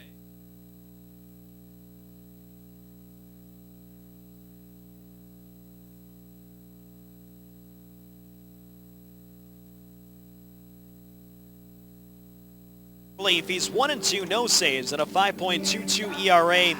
29 and a third innings pitched, 31 hits, 16 walks, 27 strikeouts. Opponents hitting .279 against the right-hander Kaoi Downing. Downing in his third year with the Winnipeg Goldeyes, 5'11", 189 pounds, 28 years old, from Honolulu, Hawaii, and one of 4 current Goldeyes who were part of the championship club in 2012. Josh Mazzola, Luis Allen, and Chris Salamita, the other 3, and Downing will take over here in the 7th. The final line in Gabe Aguilar, a scoreless inning, no hits, 1 walk, 1 strikeout. He threw 17 pitches in relief of Matt Jackson. Heart of the lineup coming up for the Sioux Falls Canaries, A.J. Kirby-Jones, Chris Duffy, and Carlos Mendez, 3, 4, and 5. Downing, the hard-throwing right-hander, works off the third base side of the rubber out of the stretch. Kirby-Jones 0 for 2 in the walk tonight. And the first pitch, cutter taken low and outside. It's 1 ball and no strikes. Downing last pitched on Sunday against Sioux Falls. He struck out 2 in a scoreless inning. That was the 14-0 victory. 1-0 pitch, fastball low and inside, 90 miles an hour, and it's now 2-0. We'll take another look at the out-of-town scoreboard in this inning, brought to you by Manitoba Blue Cross, the color of caring. A final at Newman Outdoor Field. The Redhawks drove the Explorers 11-2. It's a big blow to the X's playoff hopes. Here's the 2-0 pitch. Fastball into the knees for a strike. It's 2-1. The Gary South Shore Railcats have a 9-2 lead over the Kansas City T-Bones. They're in the top of the 8th inning at U.S. Steel Yard in Gary, Indiana. Downing's 2-1. Swing and a miss. Power against power there. And Downing threw it by A.J. Kirby-Jones at 91 miles an hour. Top of the 8th inning in Amarillo. The Sox and Airhogs are tied at 3 at Amarillo National Bank Sox Stadium. Downing deals in the 2-2 pitch way inside. That one sailed over the head of A.J. Kirby-Jones. He had to duck down to avoid getting plunked in the helmet. Now it's 3 balls and 2 strikes.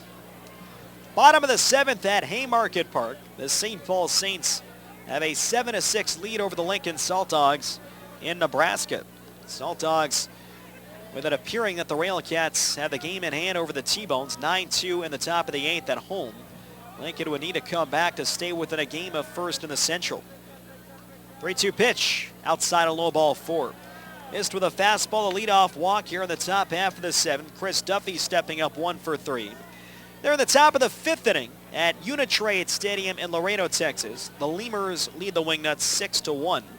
Last night, Wichita, like the Goldeyes, clinched their division.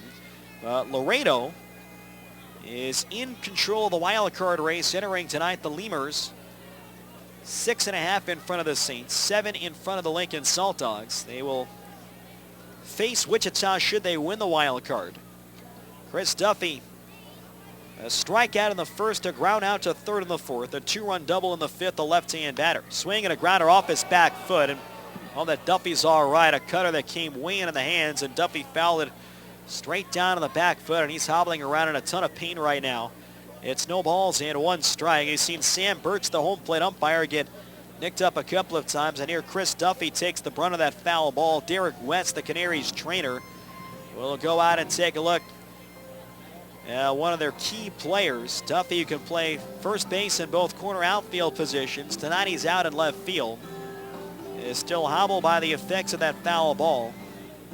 8 runs, 11 hits, no errors for the Goldeyes. 4 runs, 9 hits, 1 error for the Canaries. Sioux Falls has allowed 1 unearned run. We're in the top of the 7th here at Shaw Park. A crowd of just over 5,000 tonight. Game 3 of the 4-game series. Tomorrow, a 1:35 p.m. first pitch. Ethan Hollingsworth takes on left-hander Joe Bircher. Monday, a travel day, and then it's off to St. Paul. Always a fun environment at Midway Stadium. And the Goldeyes will be able to go into a tough environment to play in. Saints, like the Goldeyes, traditionally have good crowds, and they will be the final regular season games at Midway. Fastball taken high, and it's 1 ball and 1 strike on Chris Duffy. Winnipeg will go into that series knowing they have already clinched the North. St. Paul's wild card hopes could still be alive. Well, their elimination number is at 5 right now. Fastball on the outside corner. Good fastball from Kaoi Downing, and he gets in front of Chris Duffy. 1 ball and 2 strikes. Duffy has struck out 107 times this year, most in the American Association. Here's the 1-2 pitch. Hit foul to the left field line. And it's still a ball and 2 strikes. So in consecutive series, the Goldeyes have seen the Can-Am League leader in strikeouts. And now the American Association leader in strikeouts. Joe Dunnigan came into the series with the Jackals with 125 that had already broken the Can-Am League single season record by 23. The 1-2 pitch. Slider taken just outside. 2 balls and 2 strikes. Carlos Mendez, the third baseman, is waiting on deck. 8-4 Winnipeg, top of the 7th. Infield looks for a double play. The 2-2 pitch. Popped him up foul beyond the plate. Got a piece of a high fastball at 88 miles an hour. So Downing and Duffy in a battle here. Chris Valencia would follow Carlos Mendez waiting on deck. Sioux Falls has some intriguing pieces to try and build around for 2015. They've been out of the race for quite some time, but look at guys like Steve Tinoco, A.J. Kirby-Jones, Chris Duffy. 2-2 pitch, fastball high and outside, 3-2. Duffy has worked a full count. Now, for all the times that he has struck out, he's also drawn 41 walks. Those are tied for 15th most in the American Association.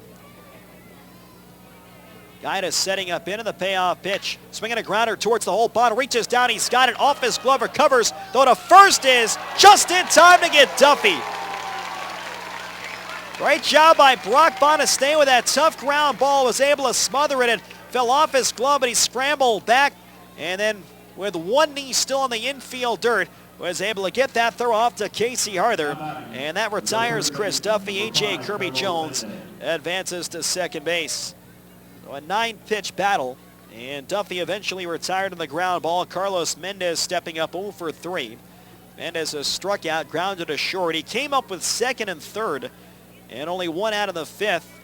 The 2 runners represented the tying runs in scoring position. Mendez hit the grounder to third that resulted in the rundown play. Fouled straight back at 0-1. That was when Kirby-Jones was too far off third when Josh Mazzola gloved the ground ball.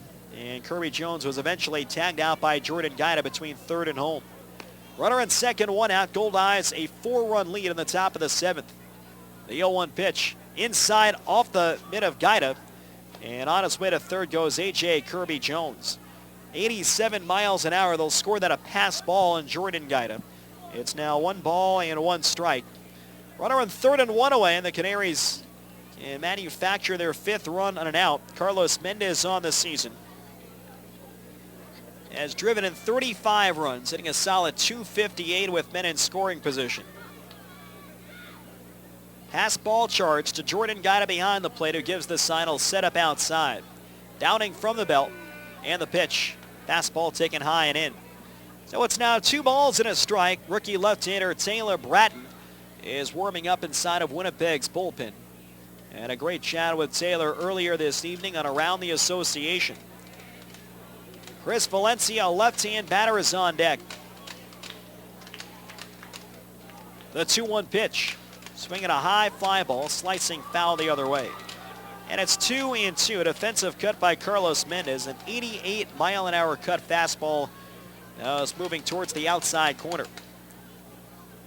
Goldeyes scored 6 runs over the first 3 innings, 2 in the first, 3 in the second, and 1 in the third. Sioux Falls scored 4 in the fifth, and the Goldeyes got 2 back in the bottom half. Check swing at a cutter. Did he go around? Appeal at first. He went around for strike 3. Randy Wilmus rings up Carlos Mendez. And Downing records the strikeout, 2 away in the 7th inning. Very close check swing. The pitch was low and outside, and at the request of Jordan Guida, Sam Birch asked for help at first, and Randy Wilmus rings up Carlos Mendez. They didn't have much of an argument. Mendez, a tough guy to strike out. Had punched out only 47 times in 90 games coming into tonight, but he has now struck out twice in this game.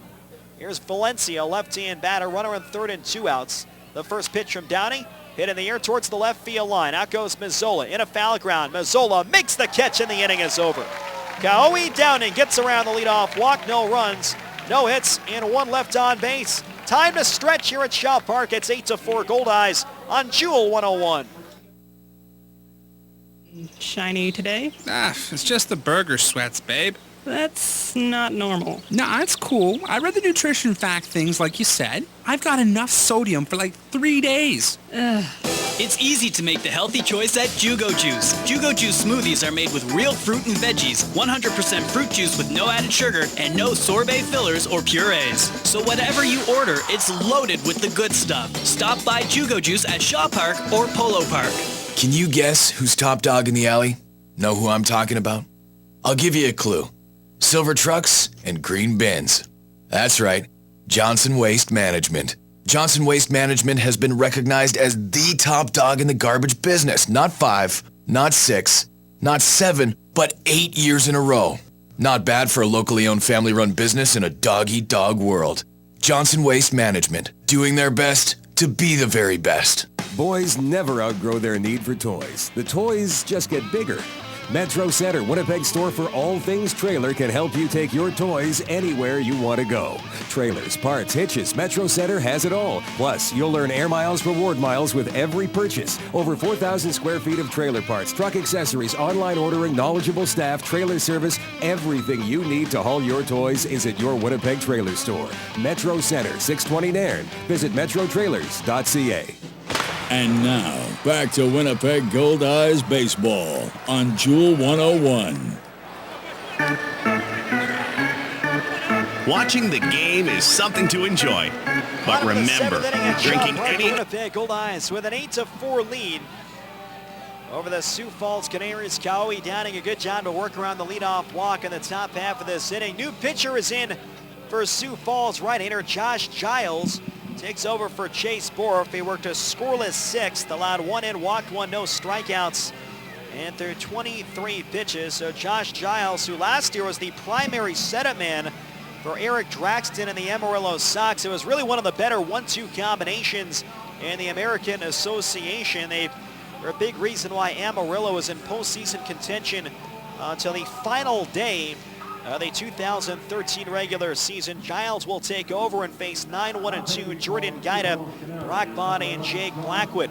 Pitching changes brought to you by Johnson Waste Management. Call 452-0909. Giles, 28 games this year, all in relief, 1-5, 1 save, a 6.53 ERA, 30 1/3 innings, 37 hits, 24 walks, 26 strikeouts. Opponents are hitting .311 against the right-hander Josh Giles in his 9th year of professional baseball.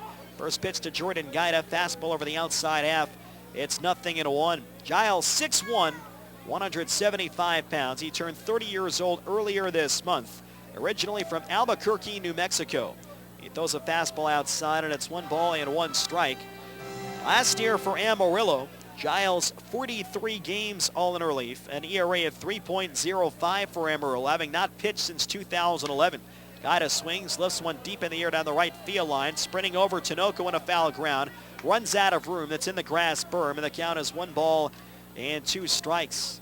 The Sox last year surprised a lot of folks around the American Association. They were literally in contention until the final day of the regular season. They were a game back. They needed a win and a Grand Prairie loss. As it turned out, they actually lost to the Canaries at Sioux Falls Stadium early that afternoon.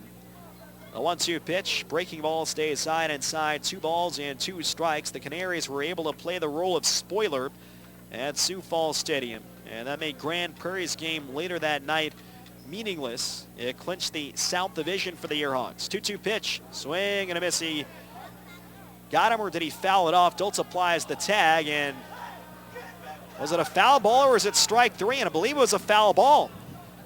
It appeared that Goyda had swung through, at least the way that Kevin Dulce reacted. Immediately, Sam Birch started signaling for a foul. Looks like we're going to have an argument from Steve Shirley, the Sioux Falls Canaries manager.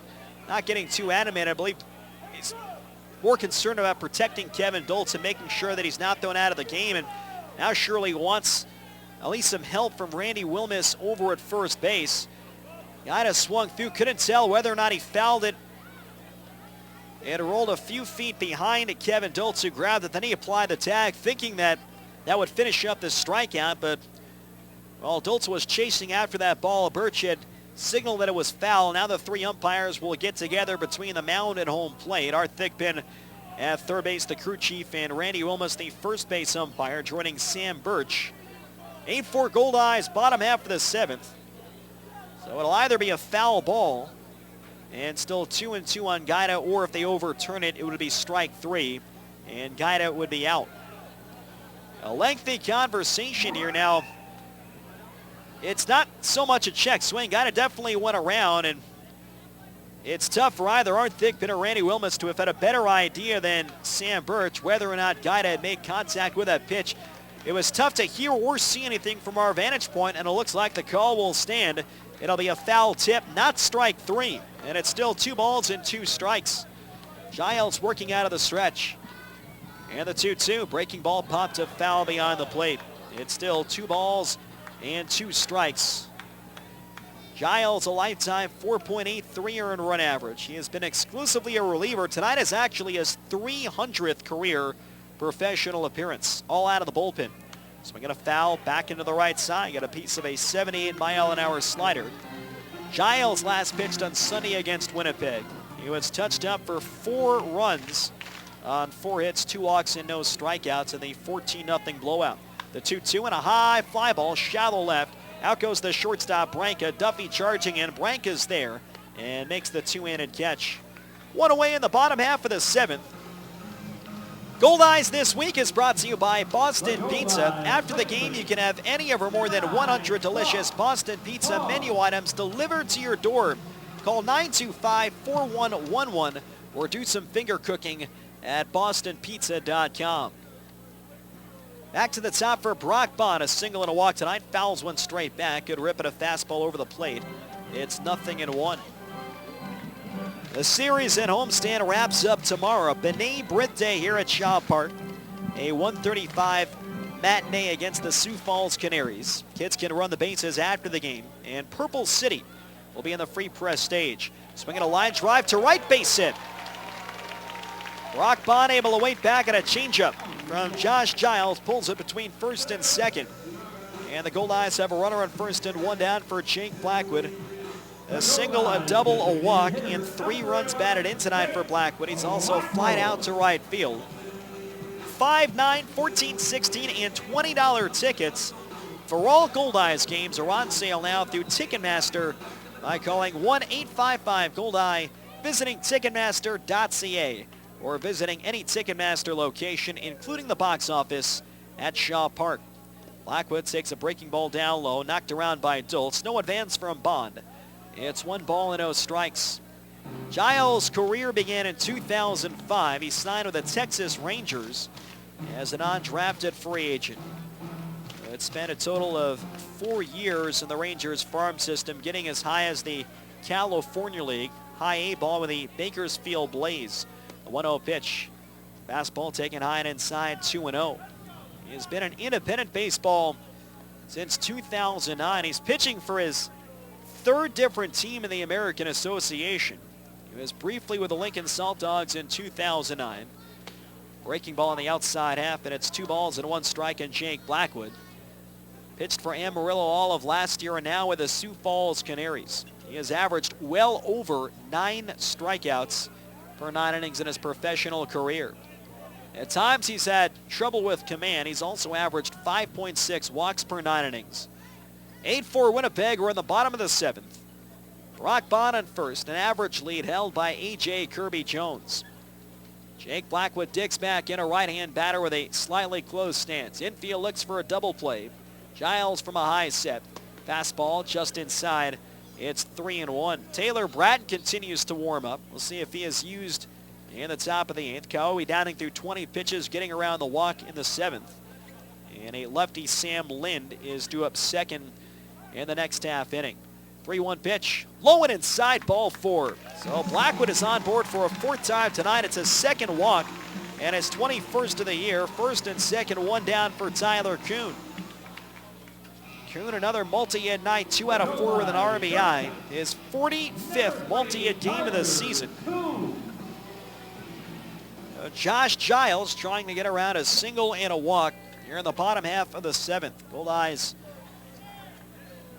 lead by 4 runs as Kuhn takes a fastball outside. It's 1 ball and no strikes. They had a 6-0 lead. The Canaries got within 2. Had a chance maybe to get more, but couldn't quite get over the hump. And then Winnipeg got 2 more back in the bottom half of the 5th. The 1-0 pitch to Kuhn. Fastball taken high and outside.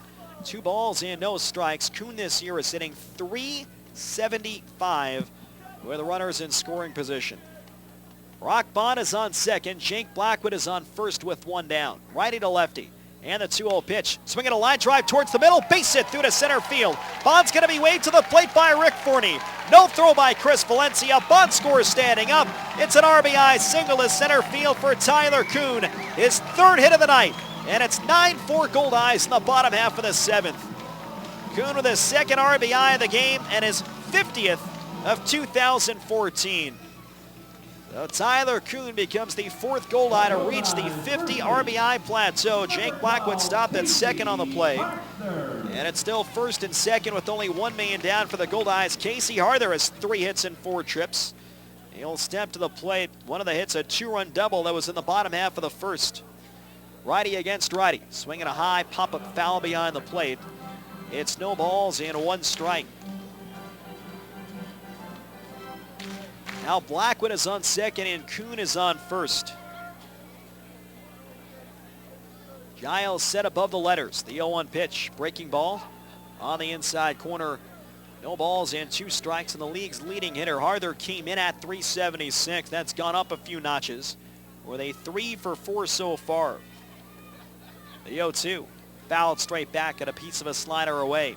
It's still no balls and 2 strikes. The 4 runs that Giles allowed against the Goldeyes last Sunday, they came in the top of the 9th in the 14-0 win. He gave up a 2-run homer in that inning to Josh Mazzola. Also the home run at Jordan Guide, who was just in the ballgame for defense at that point. Harther fouls one back towards the screen. And it's still 0-2 in the Goldeyes first baseman. Harther later in that inning, after the 2 homers, hit a sacrifice fly against Josh Giles. Another 0-2 and a balk for the 2nd time tonight. A Canaries pitcher stumbles off the mound here at Shaw Park. And it results in a balk. So Jake Blackwood will go to 3rd and Tyler Kuhn will go to 2nd. So that has happened twice now in the ball game. It happened earlier to John Brebbia in the bottom of the 5th, and that'll take away a chance at a double play. Another 0-2. High fly ball in the air to right field. Drifting back, Tinoco is there. Tinoco makes the catch. It's plenty deep. Tagging it through is Blackwood. Blackwood comes in to score. Tyler Kuhn goes to 3rd, and it's 10-4 Winnipeg in the bottom half of the 7th. A sacrifice fly to run batted in on the heels of the balk committed by Josh Giles. So the Goldeyes add 2 more, and they lead by 6 runs for a 2nd time tonight. 3rd RBI of the game for Casey Harther in his 65th of the year. Now Kuhn is on 3rd with 2 outs for Reggie Abercrombie, a right-handed batter. There are more than a dozen rules which will lead to a balk if broken. Swing and a miss and a high fastball, 0-1. What essentially happened, the reason it's a balk, you cannot stop your delivery or fake a pitch to the plate. Here's the 0-1. Fastball high, and it's 1 strike. With runners on base, it's considered deceiving the base runner. So once you start that delivery, if you stop, it's a balk, whether it's intentional or not. Here's the 1-1 pitch. Check swing, fastball in, and it's 2 strike. And clearly in both cases here, it wasn't an intentional. John Brebby in the 5th, and here Josh Giles in the 7th. Matter of the mound still being maybe a little bit wet and your cleats just sticking in that clay. You lose your footing, and all of a sudden your arm is not where you want it to be. As Abercrombie drives it at deep left field. Back goes Duffy onto the track. He's at the wall, and it's gone!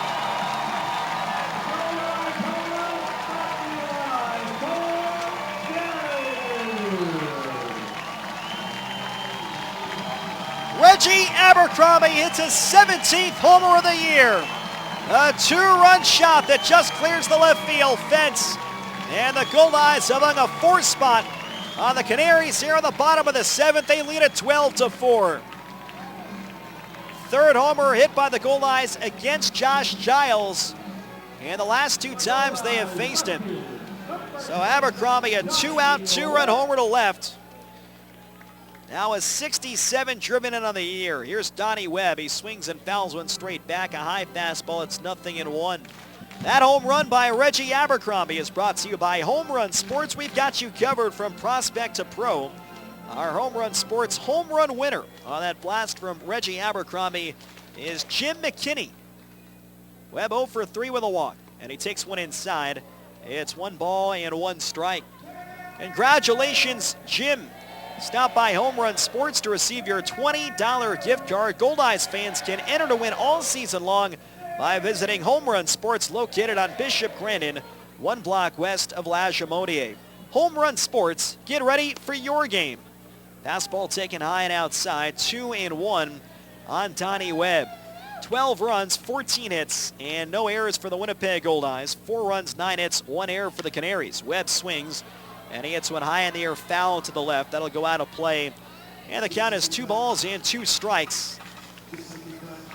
Donnie Webb will walk in the 1st, a ground out to 2nd in the 2nd. A called 3rd strike in the 4th. And he was retired on a great sliding catch by Chris Duffy and foul ground in the 6th. The 2-2. Changeup misses low and outside. And it's 3 strikes. So 17 homers for Reggie Abercrombie. See if he can get 3 more before the season is finished. And that'll get him to 20 on the year. Fastball low and inside. Ball 4, and Donnie Webb draws another walk. Close 3-2 pitch. And that brings up Josh Mazzola, who we mentioned on Sunday. At the 3rd of his 3 homers against Josh Giles. That was in the top of the 9th. Mazzola would go 4 for 5 in that game with 3 homers, 4 runs scored, and 6 runs batted in. For the Goldeyes, it's their 87th homer, 2nd most in the American Association. The Lemurs will more than likely finish this season with the most home runs in the league. Slider over the inside half, 0-1. Laredo entering tonight with 103 homers, which coming into today was 17 more than Winnipeg. The 0-1 pitch, fastball inside, 1 strike, and another example of why the Goldeyes could really have a deep postseason run, why they're going to be tough for whoever they end up facing. Here's the 1-1, breaking ball, that one's low and inside, 2 strike. A.J. Kirby-Jones no longer holding on Donnie Webb over at first. Winnipeg can beat you so many different ways. They've got guys who can hit for average, who can manufacture runs. 2-1 high and inside, and Mazzola is hitting the shoulder blade. Well, Giles, he's had command issues throughout his career. He's been up and down throughout this inning. And Josh Mazzola just gets plunked in the back by Josh Giles.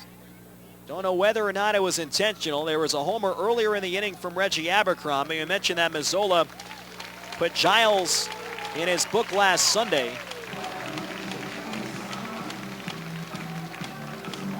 Would say that it's probably not intentional on the part of Josh Giles, but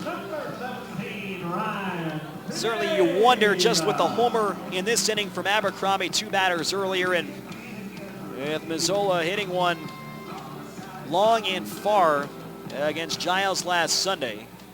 But again, don't think that was intentional on the part of the 30-year-old right-hander. So Mazzola's on first. Donnie Webb moves up to second base. First pitch on the way to Ryan Pineda. Fastball high and inside.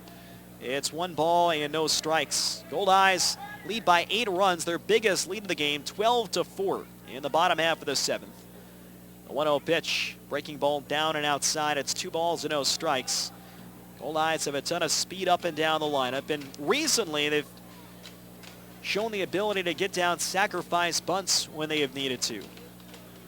The 2-0 pitch, fastball taken high, 3-0. As Rick Forney had said just a few days ago during one of our dugout show pregame interviews, earlier in the year, the Goldeyes had a tougher time getting down bunts. That hasn't been the case over the last month and a half. Fastball outside, ball 4. So very quickly, Ryan Pineda draws a 4-pitch walk.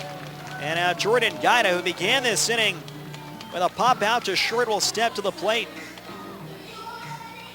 Webb is on third, Mazzola on second, Pineda on first. Since the Abercrombie homer, the Goldeyes have now loaded the bases without putting a ball in play.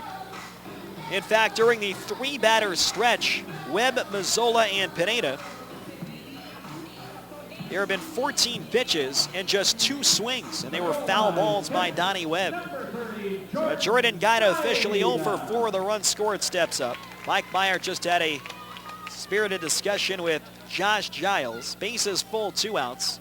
Goldeyes already leading 12-4. Gaida homered against Giles last Sunday at Sioux Falls Stadium. First pitch, he swings and pops it up foul beyond the plate. And the count is no balls and 1 strike. Gaida with 2 homers on the year and 10 driven in. Giles from the stretch, the 0-1. Swing and a miss at a breaking ball outside, 0-2. Goldeyes hoping for an 8th straight win. They give themselves a chance at another sweep tomorrow. Winnipeg has swept 8 series this year. And after finishing off the sweep earlier in the week against the New Jersey Jackals. The 0-2 to Gaida. Swing and a miss. Got on a breaking ball. And the inning is over. But Winnipeg sends 10 men to the plate. They score 4 runs. There were 3 hits and 3 left on. End of 7 here at Shaw Park. It's 12-4 Goldeyes and Jewel 101. Watching the game is something to enjoy.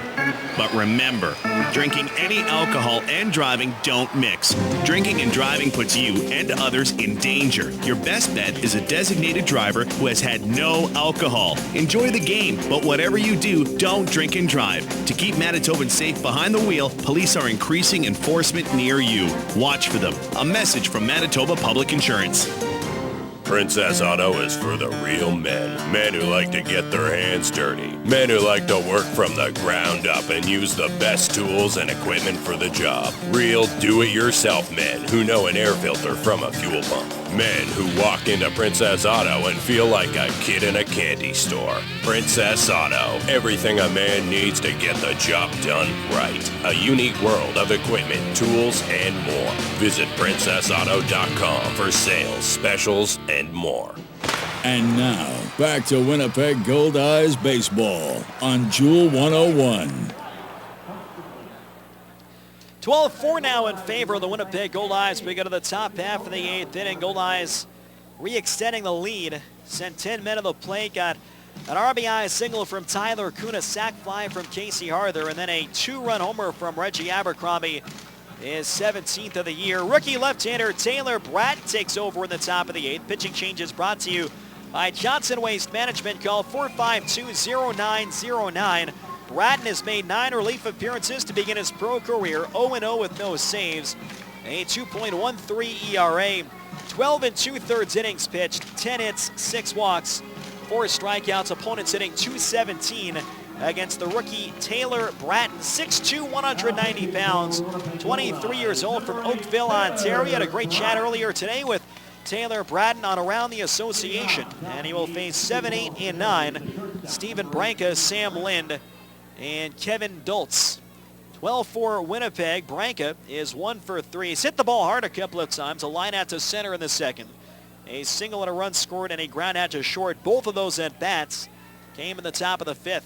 First pitch fouled off a mask of Jordan Gaida. It's 1 ball and no strikes. The line at Kauai, Downing 1 scoreless inning. No hits, 1 walk, 1 strikeout. He threw 20 pitches. Taylor Bratton, the left-hander, in the ballgame, making his 10th appearance of the year. He last pitched on Sunday against the Canaries. He got the final 3 outs with a 1-2-3 ninth and a 14-0 victory. It was also the last game in which Downing had pitched. Righty is now warming in the Goldeyes pen. Here's the 0-1. Change-up, grounded out toward short. Moving in front, Cooney's got it on a short hop. Throws to first, and plenty of time to get Steven Branca. One away in the top half of the 8th inning. The Winnipeg Goldeyes are hosting games 1 and 2 of the American Association Division Series at Shaw Park on Wednesday, September 3rd and Thursday, September 4th. Tickets are on sale now by calling 1-855-GOLDEYE, visiting Ticketmaster.ca, or visiting any Ticketmaster location, including the box office at Shaw Park. Be a part of all the action as the Goldeyes look to capture another American Association championship. 1-0 on Sam Lynn, who is 1 for 3. Bratton delivers, and it's a breaking ball outside. 2 balls and no strikes. Lynn to fly out to center in the 2nd. A single and a run scored in the 5th. And he was called out on strikes in the 6th inning. A left-handed batter. Goldeyes with an 8-run lead in the top of the 8th. Bratton's pitch, swinging a line drive, shallow center field. That'll drop in for a base hit. A 1-out single to center, and Sam Lind is now 2 for 4. Gets by Abercrombie, throw to second base, and Lynn, with heads-up base running, is able to slide in safe. They will score that an error on Abercrombie out in center. So a single and an error, and it's a runner on second and 1 man down. Sam Lind, his 8th multi-hit game of his young professional career. Now 2 for 4. Kevin Dultz stepping up. He's 0 for 3. A couple of groundouts to third, and he's been struck out swinging.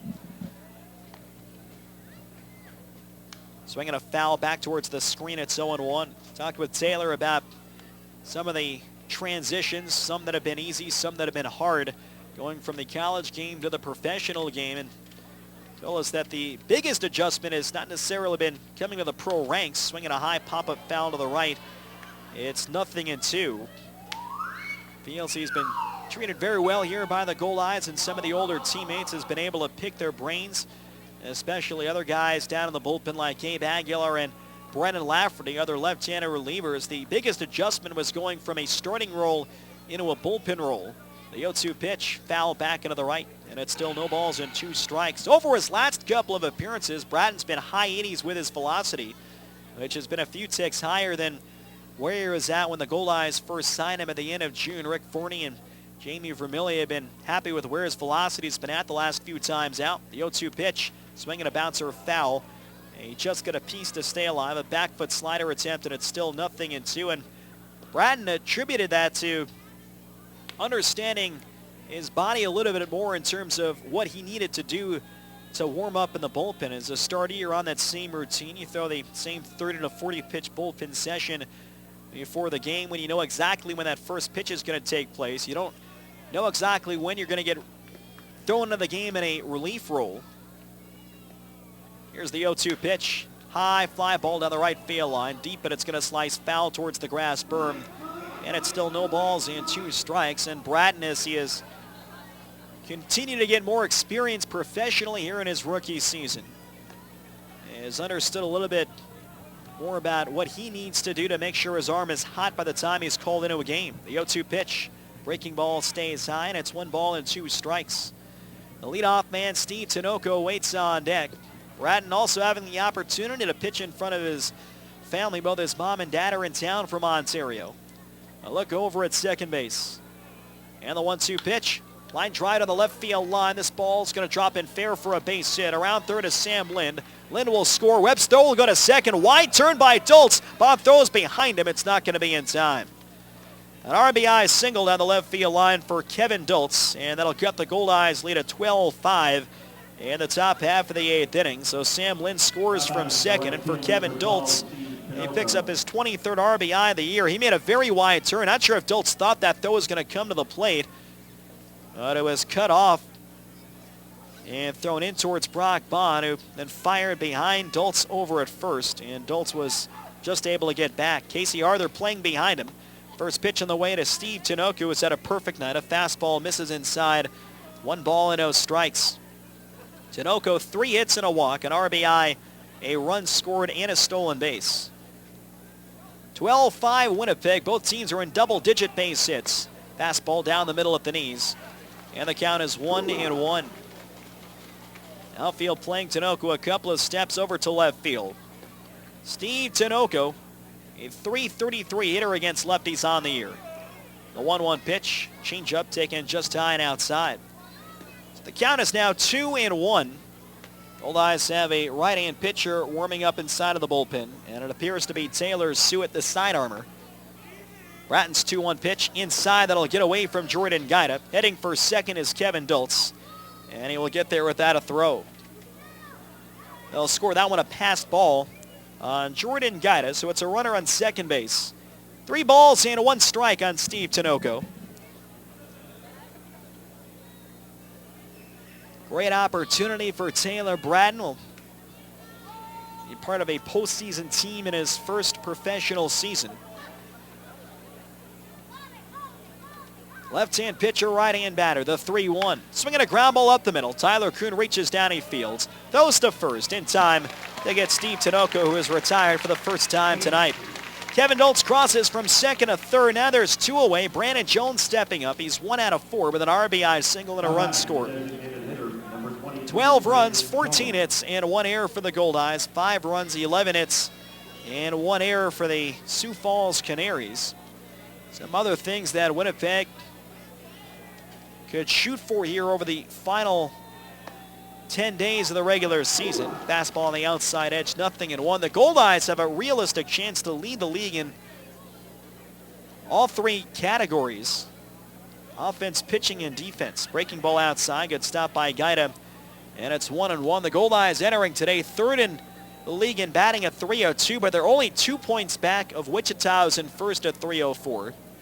The Goldeyes are just 2 percentage points back in the ERA race. Wichita's first at 3.68. The Goldeyes are second at 3.70. The 1-1. High fly ball to center field. Abercrombie charging forward, makes the catch, and the inning is over. 1 run, 2 hits, 1 error, and 1 left on base. Middle of the 8th at Shaw Park. It's 12-5, Winnipeg and Jewel 101. It's a Winnipeg tradition. The Pony Corral Grand Park presents the original Sunday night cruise night. Come on out and enjoy food and drinks on the patio, all while the city's most impressive hot rods, motorcycles, and special interest vehicles strut their stuff. Oh, and don't forget about the hourly prizes. Sunday night cruise at the Pony Corral, hosted by the Fab 50s Car Club, sponsored by Piston Ring. You have a mission. Make summer yours. Master the lawn, own the barbecue, and make the yard into your own private kingdom. And you'll find everything you need to complete this mission at Rona, your destination for all home improvement and renovation needs. Building materials, barbecues, lawnmowers, patio furniture. The only thing you need is imagination and a little know-how. And if you need help in that department, the experts at Rona are available to give you the best tips on your home improvement projects. Rona Home and Garden. What's your next project? Visit Rona.ca. At MTS, we know there are lots of things that can keep you awake at night.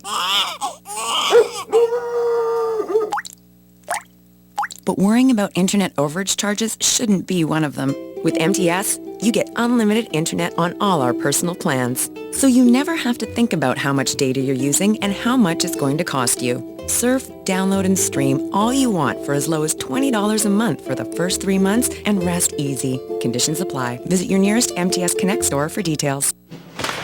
And now, back to Winnipeg Goldeyes baseball. This is outfielder Donnie Webb, and you're listening to Winnipeg Goldeyes baseball on Jewel 101.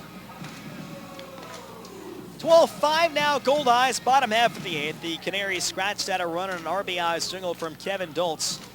In the top half of this inning, Canaries closer Alan Durrett will try and get some work in with his team trailing by 7. Pitching change is brought to you by Johnson Waste Management. Call 452-0909. Alan Durrett makes his 35th appearance of the year, all out of the bullpen. 3-6, 12 saves. and a 3.58 ERA, 32 and 2/3 innings pitched, 39 hits, 9 walks, 25 strikeouts. Opponents hitting an even 300 against Alan Durant. Durant in his 3rd year with a Sioux Falls franchise. 6'5", 225 pounds, a 28-year-old righty from Raleigh, North Carolina. Brock Bond leads off, a switch hitter left-handed. Fastball over the outside corner. It's 0-1. Bond 2 for 4 with a walk and a couple of runs scored. His 46th walk against only 14 strikeouts. He crowds the plate. Durant from the stretch in the 0-1 pitch. Line drive towards left field coming on Duffy. That drops in for a base hit. So Brock Bond with his 3rd hit of the evening. And the Goldeyes' 15th hit as a club. I'll bring up Jake Blackwood. He's been on base 4 times, two hits, a single and a double, a pair of walks, 3 runs batted in, and 2 runs scored. The final line on Josh Giles. He allowed 4 runs all earned in the 7th, 3 hits, 3 walks, 1 strikeout. He threw 44 pitches. Through the first 7 innings, the Sioux Falls pitching staff combined for 208 pitches thrown. First pitch to Blackwood, hit in the air down the right field line, that'll slice foul. And the count is no balls and 1 strike. Put that in perspective, in the same 7 innings, the Goldeyes pitching staff had combined for just 121 pitches. Brock Bond not being held at first by A.J. Kirby Jones. Durant set at the belt. And the 0-1 pitch. Slider, line drive, 1-hopper towards second. Lind flips to second for 1. Branca to first, double play. And there's 2 men down. 4-6-3, nicely done by Sam Lind and Steven Branca. So it's 2 outs and nobody on. Tyler Kuhn will step to the plate. Goldeyes have had base runners on in every inning except the bottom half of the 4th. It is 12 runs, 15 hits, and 1 error for the Goldeyes. 5 runs, 11 hits, and 1 error for the Sioux Falls Canaries. Tyler Kuhn, a left-hand bat. He's got 3 hits tonight and 5 trips. 2 runs batted in and 2 runs scored. Swing and a miss at a fastball. It's 0-1. Alan Durant last pitched on Wednesday against Sioux City. He earned the win in relief, going 2 innings. He allowed no runs, 2 hits, walked 1, and struck out 2. Here's the 0-1 pitch. Line drive towards the middle, going over Lind. Backhands, turns. He throws to first, dug out by Kirby Jones, and it's in time to get Kuhn. Wow, it's a great play by Sam Lind. A 1-hopper up the middle. Lind racing out towards second. Backhanded turn and made a 2-hop throw to A.J. Kirby Jones, who scooped it out. So the Goldeyes are retired in the 8th, no runs, 1 hit, and nobody left on base. Last chance coming up for Sioux Falls. 12-5 Winnipeg here on Jewel 101. Cheers to the NSA slow pitch team whose uniforms are not uniform at all. Cheers to the times where more prep goes into playing after the game than playing in it. Cheers to the team who carries the cooler to the bench first and then maybe goes back to the van for the bats, balls, and gloves. Cheers from the Bud family, Budweiser, Bud Light, and Bud Light Lime. Proud sponsors of your Winnipeg Goldeyes and every NSA slow pitch team in Winnipeg. Go get 'em! Summer barbecues on the patio. They're all fun and games until someone slips and drops an entire plate of steaks. No! Prairie Safety Surfacing can help keep your family and steaks safe all year round with Rubber Rock, the original rubber safety surfacing in North America since 1983. Prairie Safety Surfacing mix and pour Rubber Rock on site to create a seamless, non-skid finish on your patio, driveway, pool deck, and more. Trust the original Rubber Rock. Bounces like rubber, wears like rock. Learn more at prairiesafetysurfacing.com. Luxury, convenience, comfort. Have it all with Premier Executive Suites. For business travelers who are always on the move, Premier Executive Suites is your home away from home. You can relax in your comfortable living room, grab a midnight snack in your complete kitchen, and do that last-minute load of laundry with your handy in-suite washer and dryer. Book your extended stay in Winnipeg with Premier Executive Suites. Visit premiersuites.com to make your booking today. Take more of your life with you with Premier Executive Suites. And now, back to Winnipeg Goldeyes Baseball. This is Ryan Pineda, and you're listening to Winnipeg Goldeyes Baseball on Jewel 101. 12-5 Winnipeg, top of the 9th. Taylor Sioux takes over after Taylor Bratton was charged with an unearned run in the top of the 8th inning. A.J. Kirby Jones leads things off. And the side armor delivers. Swing and a miss at a fastball, 0-1. Pitching changes brought to you by Johnson Waste Management. Call 452-0909. Taylor Sioux with his 38th appearance of the year, all in relief. He's 1-0, no saves, and a 2.61 ERA. Breaking ball, swing and a miss. It's no balls and 2 strikes. Sioux with 38 innings pitched, 37 hits, 12 walks, 24 strikeouts. Opponents hitting .264. 6'2", 195 pounds, 24-year-old righty from Highland Mills, New York. Swinging a pop-up right side, got a piece of a slider that'll travel out of play. And it's still 0-2. The line on Bratton, 1 inning, 1 unearned run, 2 hits, no walks, no strikeouts. Bratton threw 20 pitches in the top half of the 8th. Now Sioux trying to close things out for Matt Jackson, who stands to win his 11th game of the year. Another 0-2. Slider low and away. 1 ball and 2 strikes. Kirby Jones, Duffy, and Mendez, 3, 4, and 5, the scheduled bats. Goldeyes have led from the get-go. It got close there in the top of the 5th, but Matt Jackson persevered, and while he bent, he never broke. And the Goldeyes since then have been able to re-extend their advantage. 1-2 pitch. Outside and low, and it's now 2 balls and 2 strikes. Kirby Jones 0 for 2 in this game. He has walked twice. His 47th and 48th walks of the year. Chris Duffy, a left-hand batter on deck. Mendez in the hole, a right-hand bat. Sioux last pitched last night. Game 1 of the doubleheader. He relieved Ryan Bollinger in the top of the 6th to retire the only batter to face him. And then Gabe Aguilar got the final 2 outs in the inning. The 2-2 pitch. Slider high and away. 3 balls and 2 strikes. Taylor Sioux, the right-hander, in his 2nd year with the Winnipeg Goldeyes.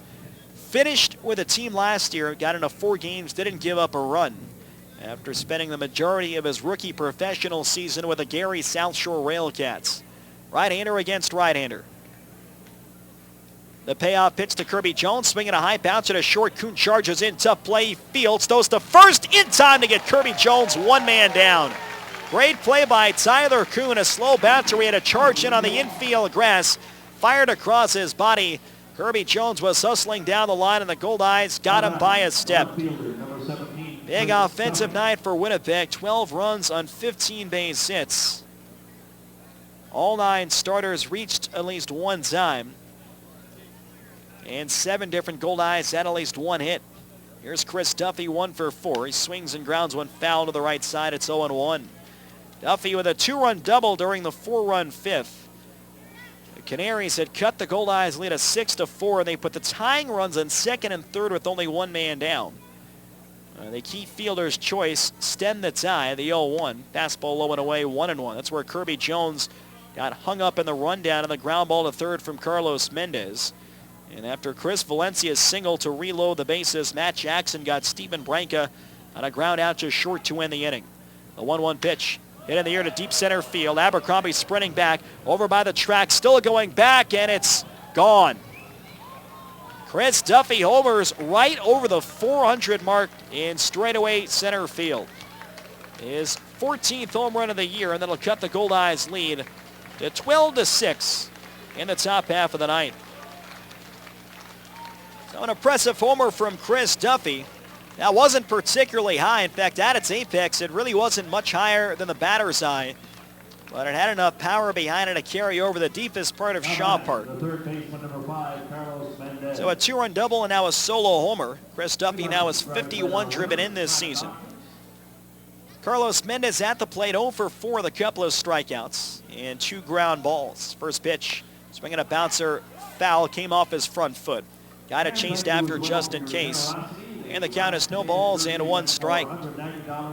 It's only the 2nd home run given up by Taylor Sioux in 38 1/3 innings. Sioux has done a great job keeping the ball in the ballpark and for the most part keeping the ball on the ground throughout 2014. So 12-6, Goldeyes lead here in the top of the 9th. Bases empty and 1 down. The 0-1 pitch, breaking ball and foul the other way. And the count goes to no balls and 2 strikes. A long season series. When tomorrow's game is finished up, these teams will have played a total of 15 times in 2014. The 0-2 pitch, slider low and inside, 1 ball and 2 strikes. This is the 3rd weekend in the last 4 in which the Goldeyes and Canaries have played head-to-head. They had the 4-game set at the beginning of June. Winnipeg swept that, and they did not play again until after the All-Star break. 1-2 pitch, grounded towards the hole. Tough play. Kuhn slides, backhands, gets up, fires to first. It'll pull harder off the bag. And Mendez is safe with an infield single. Great effort by Tyler Kuhn. Slid hard down to an E. Mendez with a little bit of speed. Kuhn popped up. He heaved it over to Casey Harder. It was a little bit behind first. So Mendez with his first hit of the game in 5 trips is on board, and that'll bring up Chris Valencia 2 out of 4 with a pair of singles. So the hits are almost even. 15 for the Goldeyes, 13 now for the Sioux Falls Canaries. But Winnipeg leads by 6 in the top half of the 9th. Valencia, a left-handed batter. Sioux delivers. Fastball misses just inside, and the count is 1 ball and no strikes. Again, Mendez not being held at first base by Casey Harder. A quick turnaround tomorrow, 1:35 p.m. first pitch. Ethan Hollingsworth will take on left-hander Joe Bircher. Sioux delivers. Swinging a ground ball to the right side that's foul. And it's 1 ball and 1 strike. For Chris Valencia tonight, his 32nd multi-hit game of the year. And that is most among the Sioux Falls Canaries. Valencia has played the entire season. Tonight is game number 92 for Sioux Falls.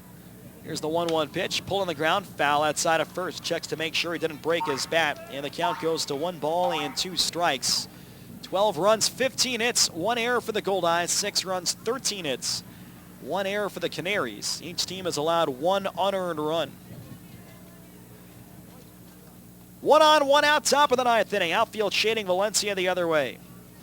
And the 1-2 pitch, hit in the air to center field. Reggie Abercrombie is there, and Abercrombie makes the catch for the 2nd out. That was driven well to center field, but Chris Valencia retired. And the Canaries down to their final out. Steven Branca will step to the plate. Branca is 1 for 4. He started the 4-run rally in the 5th.